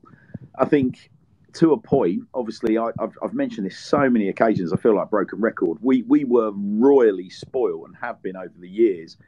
And I'm not going to go through the names because you know who I'm talking about. We've had a raft of top level operators that we've been able to kind of tempt to our club to kind of start their careers, but we've not got that at the moment. We've got a management team that have come a different route. They're all going to have like huge amounts of coaching experience. They're going to be talented in other ways. They might not necessarily be the most polished sort of media individuals, but I guess what I'm trying to say is that we don't seem as a fan base, I guess, because we've been spoiled. Sometimes I get a feeling that we don't actually make any allowances for the fact that we are League Two for a reason, that actually things can improve as we move forward. We can all grow and progress together. It just seems to be that people very quickly turn around and reflect on Glenn Hoddle or Paolo Di Canio or Dennis Wise and Lou Macari and go, hang on, that's what I expect. Scott Lindsey's not that, therefore he's not my man. Do you get where I'm coming from, Nick? Yeah, absolutely. I mean, I think when there was so much chat, I think the managerial appointment situation this summer went on for so long that there was so much time for rumours to kind of fester, and every name that gets put out there, everyone's debating the merits of it. And I think you're right. I think there's a certain expectation of what constitutes a sort of correct sort of appointment for Swindon, and sort of being your sort of ex-player starting out in the managerial career. And anything that isn't that is kind of seen as a disappointment. But you have to look at the sort of last few appointments that we've had. Some have worked and some haven't. You look at I don't think any of us were probably happy with any of the last few appointments that we've had. When you think back, Garner probably wasn't a popular opinion. That turned out all right. Wellens probably wasn't a popular appointment, and that turned out okay. Well, let's be honest. Wellens was a car crash when he was first appointed. Everyone went nuts. Yeah, look at his first game. Yeah. And I think I was really critical of the Wellens appointment. I was really disappointed with that one. And that worked out okay. I mean, and obviously, there have been others that haven't. I think that's the key thing at the moment is we just don't know. You know, Lindsey might work out, he might not, but clearly he's a passionate guy and his heart's in the right place, and it's his first job, it's his first game, it's his first squad. I think it's only sort of fair to give him, you know, a chance to try and succeed. You know, it could take a bit of time, given that we've had. I mean, I think last year we massively lucked out with what happened at the start of last season, when you think how quickly that squad was thrown together and then how quickly we hit the ground running. I mean, I think we probably all want and expected that to happen again this year, and it might not. You know, it might be that we have to be a bit more patient this year, and hopefully it does sort of all come together under Lindsey. But for him to be getting sort of, and the team to be getting so battered after day one, seems a bit harsh. Yeah. Well, look, a couple of things, right? First things first. And I only really reflected on this about a week or so after he wasn't given the job, right? But you think of Michael Carrick, right? Everybody seemed to kind of want Michael Carrick as coach. But if you stack Michael Carrick's coaching career up against Scott Lindsey, and you're trying to get best bang for your buck for Swindon Town, you know, I'm sorry, but Scott Lindsey's got more coaching and managerial experience than Michael Carrick. And that comment alone, I know, is going to irk people, because you're going to talk about, but Carrick's an inspiring character and blah, blah, blah, blah, blah, blah, blah. But if you're going to go on CVs alone, are you going to go on Michael Carrick because he's had a few games, you know, essentially caretaking the Man United first team, and he's been managing the under-23s or the reserves? Or are you going to go for somebody that has got a wealth of coaching experience and crucially fits within sort of budget constraints? I mean, we don't know exactly what Carrick asked for, but I think most people drew the conclusion that Carrick's going to want a pretty penny, right? That's the first thing I'm going to say. But I mean, the second thing I'm going to say is just what's been a current theme about tonight. That, you know, listen, I reflect on the Paolo Di Canio season, and I reflect on that early period of the season where, we won our first game, but then we didn't win another game for about another 13 games. But then all the fitness work that we put in over the summer, we absolutely were gunning teams towards the end of that season, to a point where you can say, actually, I know it wasn't quite a canter, it was a very, very successful season towards the end. So, I mean, look, Max, I'll sort of put the conversation back to you, mate, at this stage, because you were at the game on Saturday. We mentioned, obviously, the goalkeeping situation. We've mentioned fullbacks. We haven't mentioned the fact that very rare off game for Louis Reed, only sort of 75% pass completion rate compared to his usual almost imperious 99%, or however you would score it. How I'm going to approach this little segment, Max, by talking about selection for Saturday based on what you saw at the game on Saturday. What direction would you take with it? I think Reed's performance, you could tell, was a bit of a tired, leggy one. He was some of his short passing was, well, it was just the worst I've seen from him, and I think it was a mixture of that he was being pressed quite hard by the Harrogate players. They had a lot of players around him, and it was forcing him into uncharacteristic mistakes.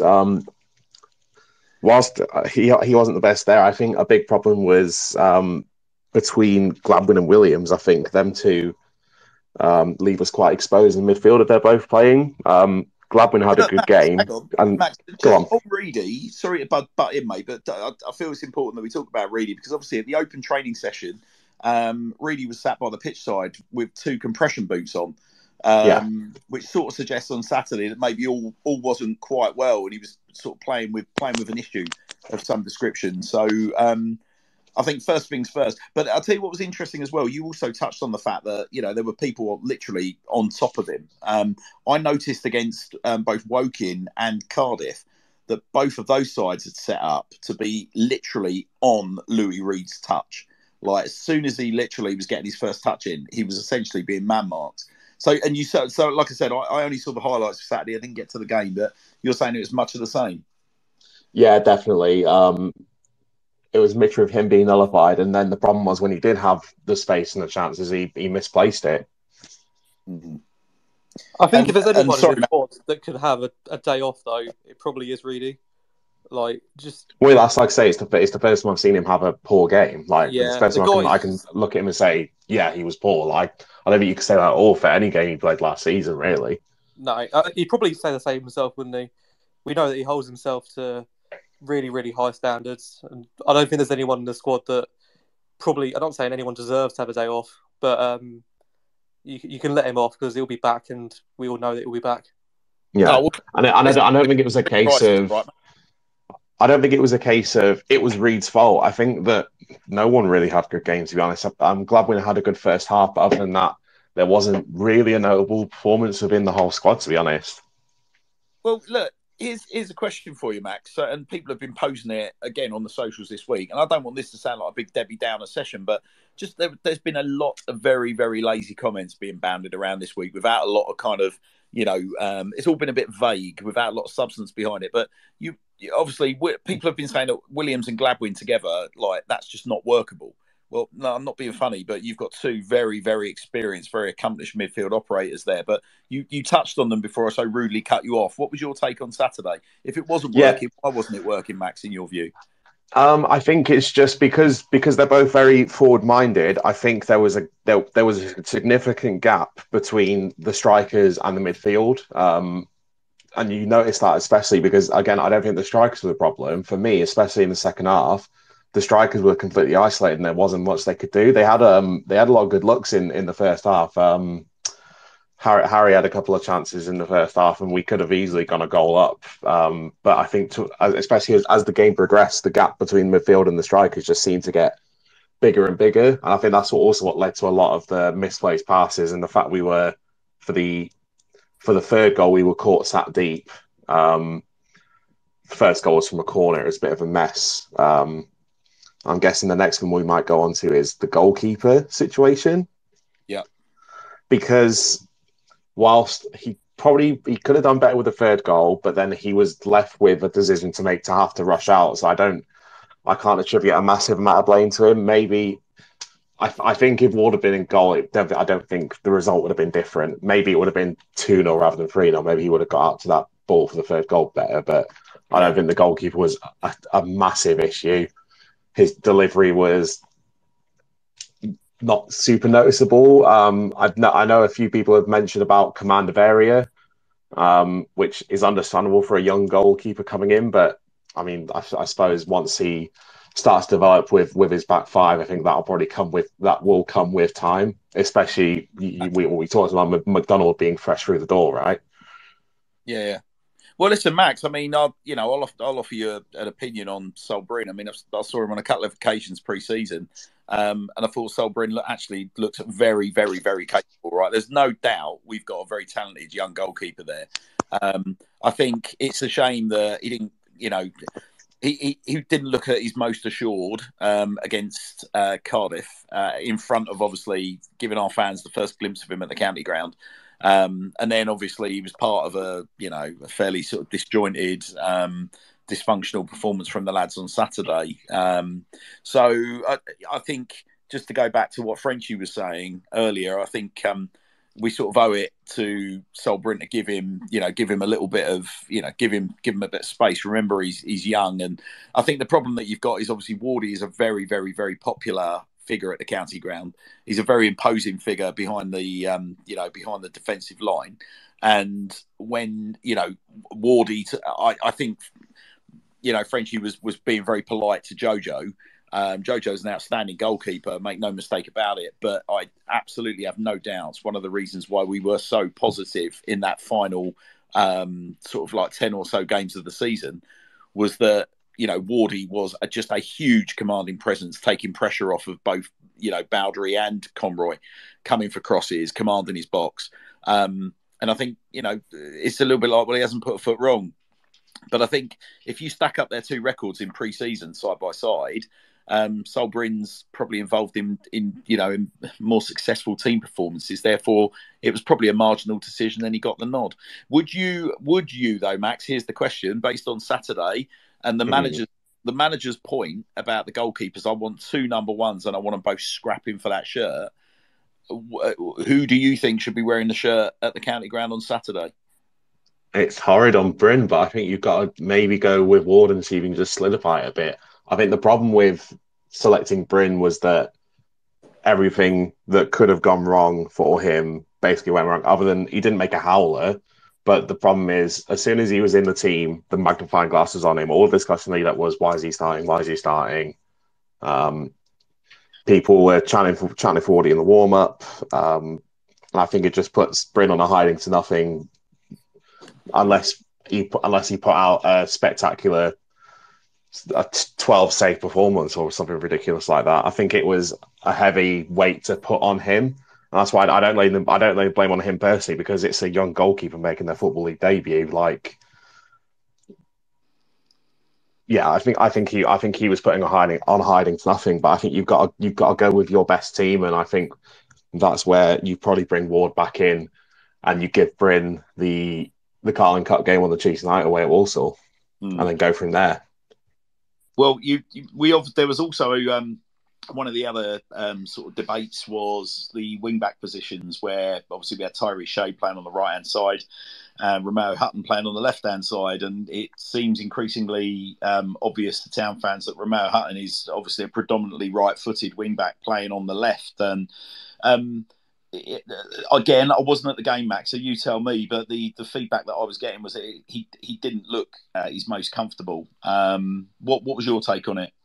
Well, it was like he had one arm tied behind his back, because every time he progressed with the ball well down the flanks, but then he had to get to the byline and he had to cut inside every time. And to be fair, when he did get crossed and he was finding the player in the box, that's what led to the penalty, came from a Hutton cross coming in from the left. Yeah. But the issue was that a lot of the time, by the time he cut in and controlled the ball, the Harrogate fullbacks were already on top of him. But you could tell he's a handy player going down, but I think he would just be more effective on the right just to get those early crosses in, especially if we've got two strikers, as well as you might have Gladwin floating in there as well. I think once Divine's back... Sorry, Hannes. No, not at all. I mean, you kind of took the words right out of my mouth, Joe, but I was going to just say, before we discuss sort of Divine coming back into the side, just talk about the options that were there already. I think when I was commentating on the Cardiff game, I was expecting a little bit more kind of switching of wings between Shade and Hutton as the game sort of progressed, to sort of kind of keep people confused. Because one of the things that struck me from a lot of Walsall fans when we signed Tyrese was they were saying that some of his best work last season they saw down the left-hand side as a left wing-back. So for me, when I first saw the lineup and I saw what was quite obviously a right wing-back playing on the left, I did instinctively think there was going to be some rotation. So I think that's the only thing about about that setup that maybe has surprised me, or I wouldn't be as dramatic as to call it a red flag, but it's like, mate, are we missing a trick, or are we being stubborn, or I mean, but sorry, Joe, you were saying. No, yeah, like I say, I think you sort of mentioned the potential for fluidity on the wings. Obviously, we've got Reece Devine, who had a bit of a knock. From what I've seen, he's been in training this week, so you'd assume he'll be back for Saturday. You've obviously got Ellis, who can play on the wing back. I know a lot of people prefer him in the centre. I think I do, but the potential is there. If we need him to play on left back, he can do. Tyree Shade, yeah, again, I've seen a lot like you have. I think Walsall fans certainly saw him as a left wing back, which, I mean, Tyree Shade fascinates me. He's sort of come in from Leicester, playing in their youth teams as a striker, and he's come in and sort of played right back and left back, which is, I mean, it's not a slight on him. It's clearly a very versatile footballer. But yeah, I do think so. I like the look of Reece Devine in pre-season. I know we had a chat with him after the game at Woking as well, and he seems, well, like I said, he had a good game. He seemed like a really driven lad, which I'm sure they all are. But I'd like to see him play if he's available on Saturday. Like I said, I didn't actually see the game on Saturday. I was away, so I think that was probably a good thing. But following through Twitter and sort of updates, it did seem like Romeo might have had a bit of an issue. I mean, maybe it was worked on. Maybe their right back or the player that played wing back for them, maybe they thought he was weaker when a full back or a winger was cutting back inside rather than taking down towards the line. We don't know, do we? I don't know. Thing and this is where we've got to be a little bit careful, because you've got to remember that obviously the Cardiff game, it wasn't about necessarily setting up to beat Cardiff, was it? It may well be that the Cardiff game was obviously they'd worked on a few things in the build up to Harrogate, and then they wanted to give it a go. I think the only other thing I was going to open up with, and Max, obviously it's your manner, so I'll take your view on this, but I think people seem to sort of forget the fact that Harrogate actually last season got off to a really, really bright start. Because towards the end of the season, they had like terrible injuries. They had a lot of players coming back from injury, serious injuries. But even when we played them, they were going down like flies, weren't they? But, it's almost like people seem to sort of be expecting the sort of Harrogate at the back end of last season rather than the Harrogate that I suspect we ended up facing, which was more like the start of last season. Would you say that's fair? Yeah, no, well, that's the other thing. I think you got to give a lot of credit to them because they were very organised. As soon as they went 1-0 up, they had 2 banks of 5, shut up shop, stopped us from getting any clear-cut chances in. And for the 2 next goals, they hit us on the break and pounced on our mistakes. So, I know their manager's been there for something like 14, 15 seasons. So you can say he's got the experience there and the know-how to manage a game. And you could definitely tell as soon as they were 1-0 up, and getting that early goal in the second half, so I just completely killed the game for us. Yeah. Right. So, I mean, in terms of individuals, I don't think they had anything special about them individually. I mean, the first 2 goals were great finishes, but they just look like a good cohesive unit. I think they'll be fine in this league. Yeah. A lot better than last season anyway. Yeah. Okay, well, look, we talked about it a little bit with Frenchy earlier, the appointment of a new defensive coach this week. Probably spend a couple of minutes. For those of you that aren't aware, Gavin Gunning, ex Dundee United, Forest Green Rovers, Blackburn, Irish under-21, I believe, international. 31 years old. He's been appointed as almost like the number 3, I think you would call him, to support Jamie Day and Scott Lindsey on the coaching setup at the county ground. Obviously, he was seen. A lot of people kind of like raise question marks why this bearded individual got off the coach on Saturday, but now we know who he is. Any thoughts, gentlemen, on the appointment of Gavin Gunning? I'll tell you what I know straight away, talking to fans of his former clubs, is that the first words that came out of their mouth were he's quite hot-headed. Yeah, he was involved in an incident with Van Dijk when he played for Celtic years ago. I think he got a long ban for kicking out of him after a bit of a clash on the pitch. So, yeah, definitely a bit of a. I've looked into his status as a player, and we're very heavy on bookings. Yeah, he likes a booking. I mean, obviously it sounds like he's been appointed. They're saying that he'll be registered as a player, but it's really the focus is on him coming in and essentially being a coach. First things first. Obviously, 31 years old, like he's a spring chicken in coaching terms, isn't he? But I guess sensible move, almost a little bit like Sol Bamba to a degree, in that you've got a very, very experienced kind of football league centre half operator. I think Bamba would have been naturally a player coach, wouldn't he? I mean, without a shadow of a doubt. But the chat was that Bamba was coming in to occupy that kind of third spot, and the fact that he's probably still young enough to pull his boots on, maybe we'll see him in the Pizza Pot Trophy. Do you think that's a fair shout, Nick? Yeah, absolutely. Yeah, I think he'll have learned a lot from Saturday overall. Lindsey, I think all over the park as well. He alluded to it afterwards when he was talking about wasn't expecting the reaction of some of the players, wasn't expecting the sort of performance he got from some of them.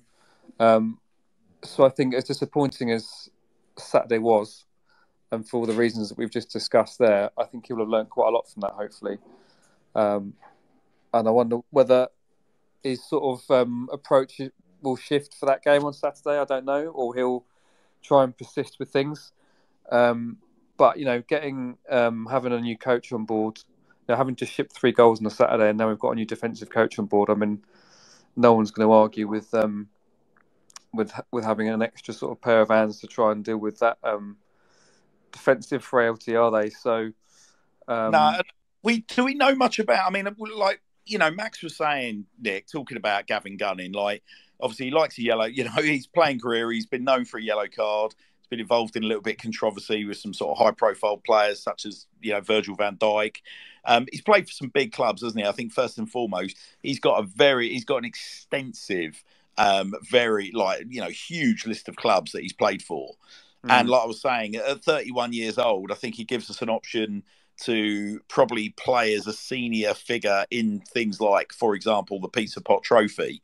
Do you get the sense, Nick? Bearing in mind we've got Tom Clayton, who's a centre half, we've got Harrison Minturn, who's a centre half, and then even if you're going to kind of go further down the ranks, you've also got Sonny Hart, like young kid, 16-year-old, but he's a big unit, and he's been in and around the first team in pre-season.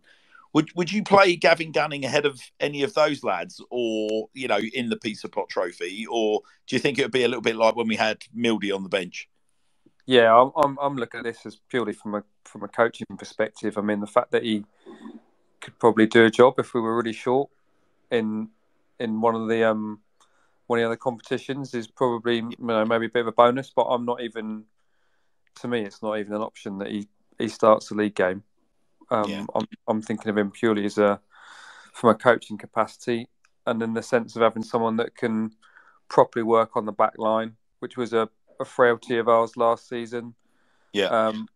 And clearly looked like a bit of a frailty on Saturday. Then it's a welcome addition. I mean, whether obviously time will tell. Like all of this stuff, the new players, the management, time will tell whether he's what we need. But I think it's positive that we've got someone in working specifically on an area that has been our Achilles heel for a while. Let's face it, up until the sort of back end of last season, the back line was our biggest issue, and then as we touched on with Baudry tonight, him and Conroy sort of turned a corner in those last sort of 10 games and really stepped up. But it's good that we're sort of focusing on that area, because we know that having a real solid platform from the back is going to be what gives us a platform to do anything this season. So I don't see him as a playing option, rightly or wrongly. I kind of just see him as a coach and possibly a bit of last minute reinforcement perhaps if needed. But I'd be very surprised if we saw him lining up on a Saturday. Yeah, I mean, I think I sort of mentioned the Pizza Pot Trophy. I think in many ways, I mean, Tom Huddleston's been appointed, hasn't he, today, to be effectively a player coach of the Man United under-23s. So I believe it's United anyway, unless I've had a meltdown. I can kind of imagine Gunning, if he does pull his boots on, performing a similar role when our development squad effectively gets its competitive opportunity in the Papa John's Trophy. But no, other than that, mate, I make you right. So, all right then. Well, listen, before we sort of just draw the line under Harrogate, based on all the things we've been discussing, Joe, I'm going to put you on the spot now. What are you thinking in terms of your lineup on Saturday? I'm guessing we're going to stick with a 3-5-2. But again, correct me if I'm wrong. Who are you going to be going with in those positions? Take me through your team. Do you want the full 11? Yeah, go on, mate. Okay. I'd probably be on the same page with the goalkeeper as Max and go Wardy. Yeah. I'd go Hutton right wing back. I don't know if Brennan's fit because he had the concussion the weekend, so we'll go Clayton, McDonald, Baudry, Devine if he's fit, Reedy, Khan, Williams, Adeloy, McCurdy. So you've rung the changes there, mate, haven't you? You've rung the changes. A little bit. Yeah, I mean, I didn't see the game on Saturday, so I genuinely can't have much of an opinion based on what I'd seen. But, I mean, Jacob Wakeling apparently had quite a good showing when he came on. Obviously won a penalty. So maybe you can go McCurdy and Wakeling up top. But Salford are quite a big team, so I think Adeloye might do well with the physicality of that defence. So here's a question for you then, because there's obviously been a lot of talk about Harry McCurdy, his future, other clubs being in for him, this, that, and the other. I've been really interested actually, because when I've been sort of watching our lads, watching Wakeling and trying to get a grip of what Wakeling's all about, and you heard it from Frenchy tonight. I think he's a very, very similar player to Jerry Yates, and in many ways, Harry McCurdy kind of, for me, fits that sort of role. Loads of running, really, really pressing hard, waspish, getting in defenders' faces, opening up opportunities, creating space for other players to operate in. But yeah, interestingly, when Wakeling's come on in the games that I've seen, Wakeling's come on for, the cliched big number 9, hasn't he? And he's actually been deployed alongside McCurdy. And when he's come on, he's actually really made a difference. It just fascinates me that, the two of them are just automatically seen as, they can play together, rather than having the little guy playing off the big guy, if you know what I mean, like the classic number 9, number 10 sort of, pairing. Yeah, I think the triangle of Johnny in number 10, obviously Macca and Jacob up top, I think they're so sort of terrier-like and rascally. They're so quick, the lot of them. They're nippy as well. They're quite slight in stature. I just think you're probably right in terms of bringing Jacob on for the number 9. So if Adeloye starts bringing Wakeling on against tired legs, I've not actually seen where the penalty came from on the weekend. I saw Gladders miss it, but that might have been, again, he come on against tired legs, being direct, running at feet. So maybe actually, I'll revise my starting 11 and I'll go McCurdy and Adeloye up top, and Wakeling on in about 65 minutes, 70 minutes in, I reckon. And who's he coming on for? You're saying Adeloye? Yes. Yeah, interesting. Okay. Well, look, boys, Nick and Max, I won't get you to, recycle your 11s, but I kind of see where Joe's going with that. Devine coming in on the left-hand side, providing a bit of balance, shifting Hutton back over to the right. The midfield, essentially, Joe's, I'm doing you a disservice here, Joe, but Joe's giving in to public opinion on whether or not, Gladders and Willow can play together. I think they can definitely play together, just for the record. But hello. I've just spent 60 quid on a Saidu Khan shirt this week. Yeah. So I have listen, I'm going to be turning up at the ground on Saturday with a flag of the Gambia tied around my neck, and I'm not even joking. So I'm in with you, mate. Listen, for what it's worth, I think generally I agree with pretty much everything you're saying. I think I don't know whether with Khan it's just going to be a question of fitness. Gladders has come back 5 kilos lighter. We've mentioned that quite a lot on shows recently. And actually, Gladwin, if you listen to what people are saying that were at the game on Saturday, they're saying he was the pick of the bunch. So, I was going to say, so I'm waiting for the pitchforks here, but I think I dropped Williams I dropped Williams for Khan and swap the fullbacks around and basically keep it the same, other than Wardy and goal. I think Williams was a passenger, probably deserved to come off. I like the look of Adeloye. And when when Adeloye was subbed off, there was a lot of raised eyebrows in the away end. We were quite surprised to see him come off, because he was a good outlet at the top and was playing well with Harry. He was playing really well with Harry as well. So I can imagine that Toby's fitness isn't great. Obviously, he's quite possibly. Very, very late. That's probably why, I reckon. I mean, what a find! If ever there was an endorsement of Moneyball, you've got to go hats off, because there's not one person on this show. I don't care who you are or what you're going to try and tell me. There's no one that's listening to the show tonight that would have assumed that Tommy Adeloye is going to be wearing a Swindon Town shirt at the start of this season. Listening to the logic, I think it was I believe it was the BBC interview. But listening to the logic behind the recruitment of Tommy Adeloye, and the fact that the statistics on the league that he was playing in were run against the same statistics for League Two, and they kind of stack up. And I mean, he's got a lovely touch about him. He's not slow. You watch him in the shooting practice. I mean, it was quite funny how somebody contacted me from the ground and said, like, he's literally ripping the net off. That's exactly what I saw when in the shooting practice. Yeah. So, you know, I don't think he's a million miles away from getting his first town goal. And I get the impression that it's, you know, once he gets one and he's, you know, he's peckers up, I can imagine he's that load. I think we're going to have a top season with him in the lineup. So I think the only other point I was going to make about the lineup on Saturday was, and it is again a lot of debate, lazy or otherwise, this week about the fact that we're set up on a 3-5-2, as seen as being negative in League Two. And obviously, when we've had our upturn in form last season, we'd switched to a 4-3-3. We seem to have, certainly in full areas, the right personnel to do that. I think I was just going to put this to you guys as devil's advocate. It doesn't seem like we've actually got standard fullbacks in the building anymore. You know, with Rob Hunt leaving, we've got wing-backs, but, you know, fair to say we don't seem to have fullbacks. And we seem to have recruited really, really well in the centre-back position. So to what extent do you think, you know, or to how long do you think it's going to be, you know, potentially before we see, you know, us giving 4-3-3 a run? And indeed, you feel that we could? I'll put that to you, Nick, I think.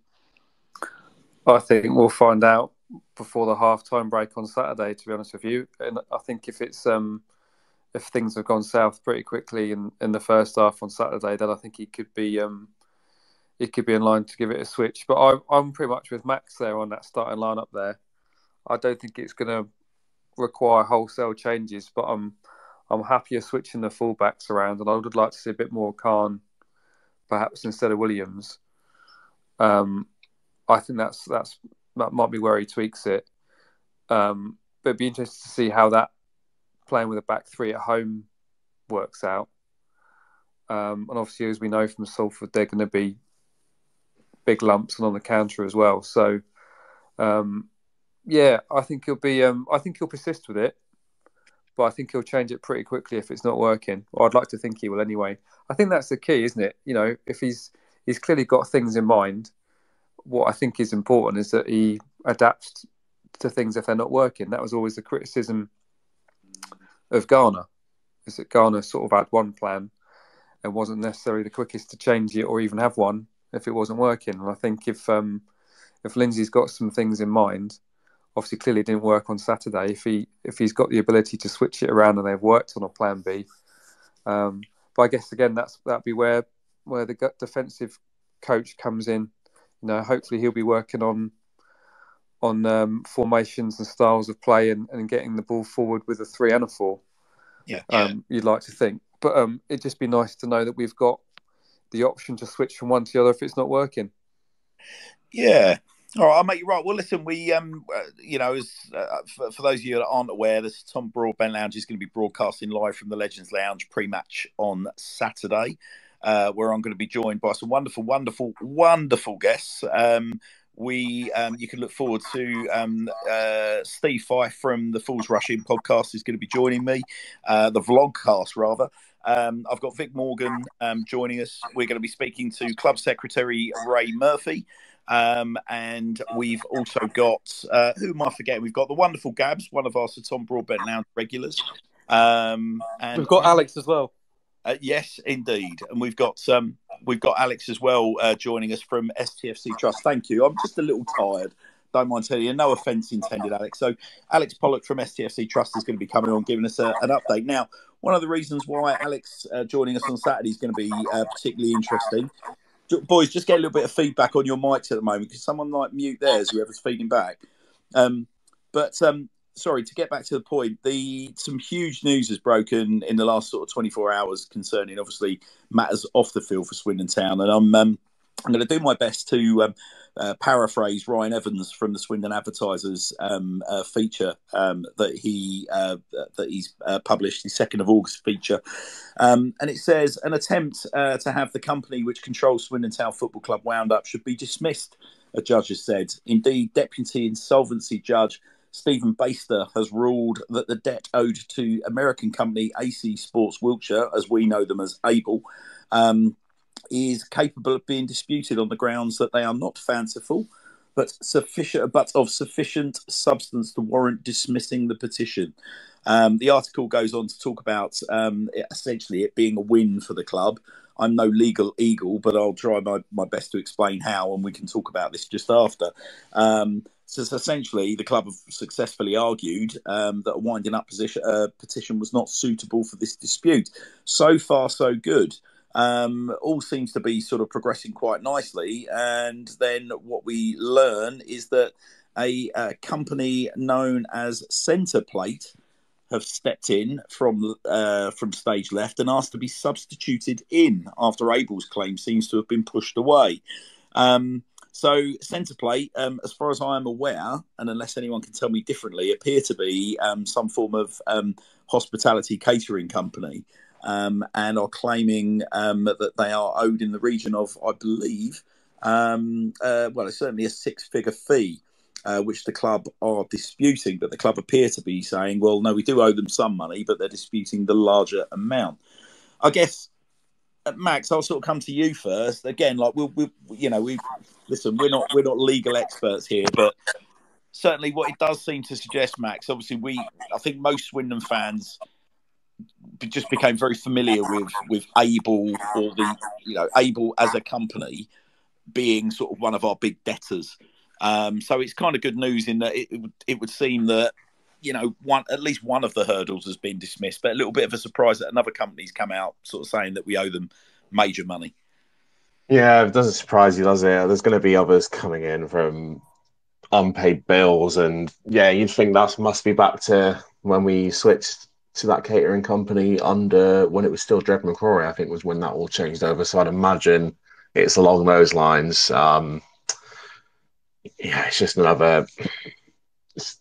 It'll be a nice to be free of the headache once it's all over. It just feels like there's a different court case every other week, and it's just I want to be able to focus on the football, and there's still little clouds hanging over us, but I'm sure this will be sorted in due course. We've got good people at the top of the club that I trust to iron these sorts of things out. Yeah, well, hence the benefit of having the trust with us on Saturday, broadcasting from the ground pre-match. So we will be broadcasting from 1 p.m. on Saturday. I think the interesting thing about Alex joining us, whilst he's not joining us to just purely talk about court cases, Alex played a really, really important role in helping us understand the nitty-gritty of the various court cases and hearings and things like that were happening, and kept a lot of us sane. I don't think this news has necessarily rocked everyone to the core, but I think that was obviously a little bit of a surprise twist on the hearing. And I think the other thing that came out of that article as well from the Swindon Advertiser was it did highlight that Able have been given an opportunity to appeal, and that there will be another, I believe it's there'll be another hearing in 10 days' time. So yeah, to your point, Max, it's frustrating because these things are rumbling along, but I guess if we can, like I said, if you want more information, tune into the show on Saturday, listen with interest to Alex. I'll make sure I get as much out of him from the trust perspective as we can, and whether this is something that they believe we should be more worried about than maybe I am. I think really, clearly at least there's progress, right? So I think we'll just for the time being we'll just leave it at that. Well, listen, I mean, guys, unless I'm missing anything glaringly obvious, I think that does us for the evening, doesn't it? Our lovely audience have got 2.25 hours out of us, and we had about an hour and a quarter of that with Frenchy, who was on top form. So Max, it's always a treat. Thanks for giving up so much of your time. Likewise, Nick and Joe. I'm sure the audience are probably all appreciating by now. None of us are taking a penny for our services for putting this on. So really do appreciate you guys giving up such a generous portion of your evening, and hopefully you guys will be able to jump in because you're all obviously away doing various bits and bobs on Saturday. You're unavailable to join me in person, so if you get the opportunity to jump on remotely, open invite. All that remains for me to say, guys, is thank you ever so much for joining us. We're a Swindon Town fan Twitter space, so naturally our views don't represent those of Swindon Town Football Club, and indeed to Tom Broadbent himself. Really value you guys coming on and joining us. Really appreciate your feedback. Thank you for all your support. What's been a pretty tricky week, both for the show and indeed me personally this week. Your support and encouragement has not gone unnoticed. So thank you ever so much for that. We'll keep our fingers crossed for Saturday. Hopefully a big result for the town. Hopefully between now and then you guys all have a terrific week, and hopefully look forward to meeting a few more of you in the Legends Lounge on Saturday. But for now, guys, thank you very much, and I'll catch you very soon.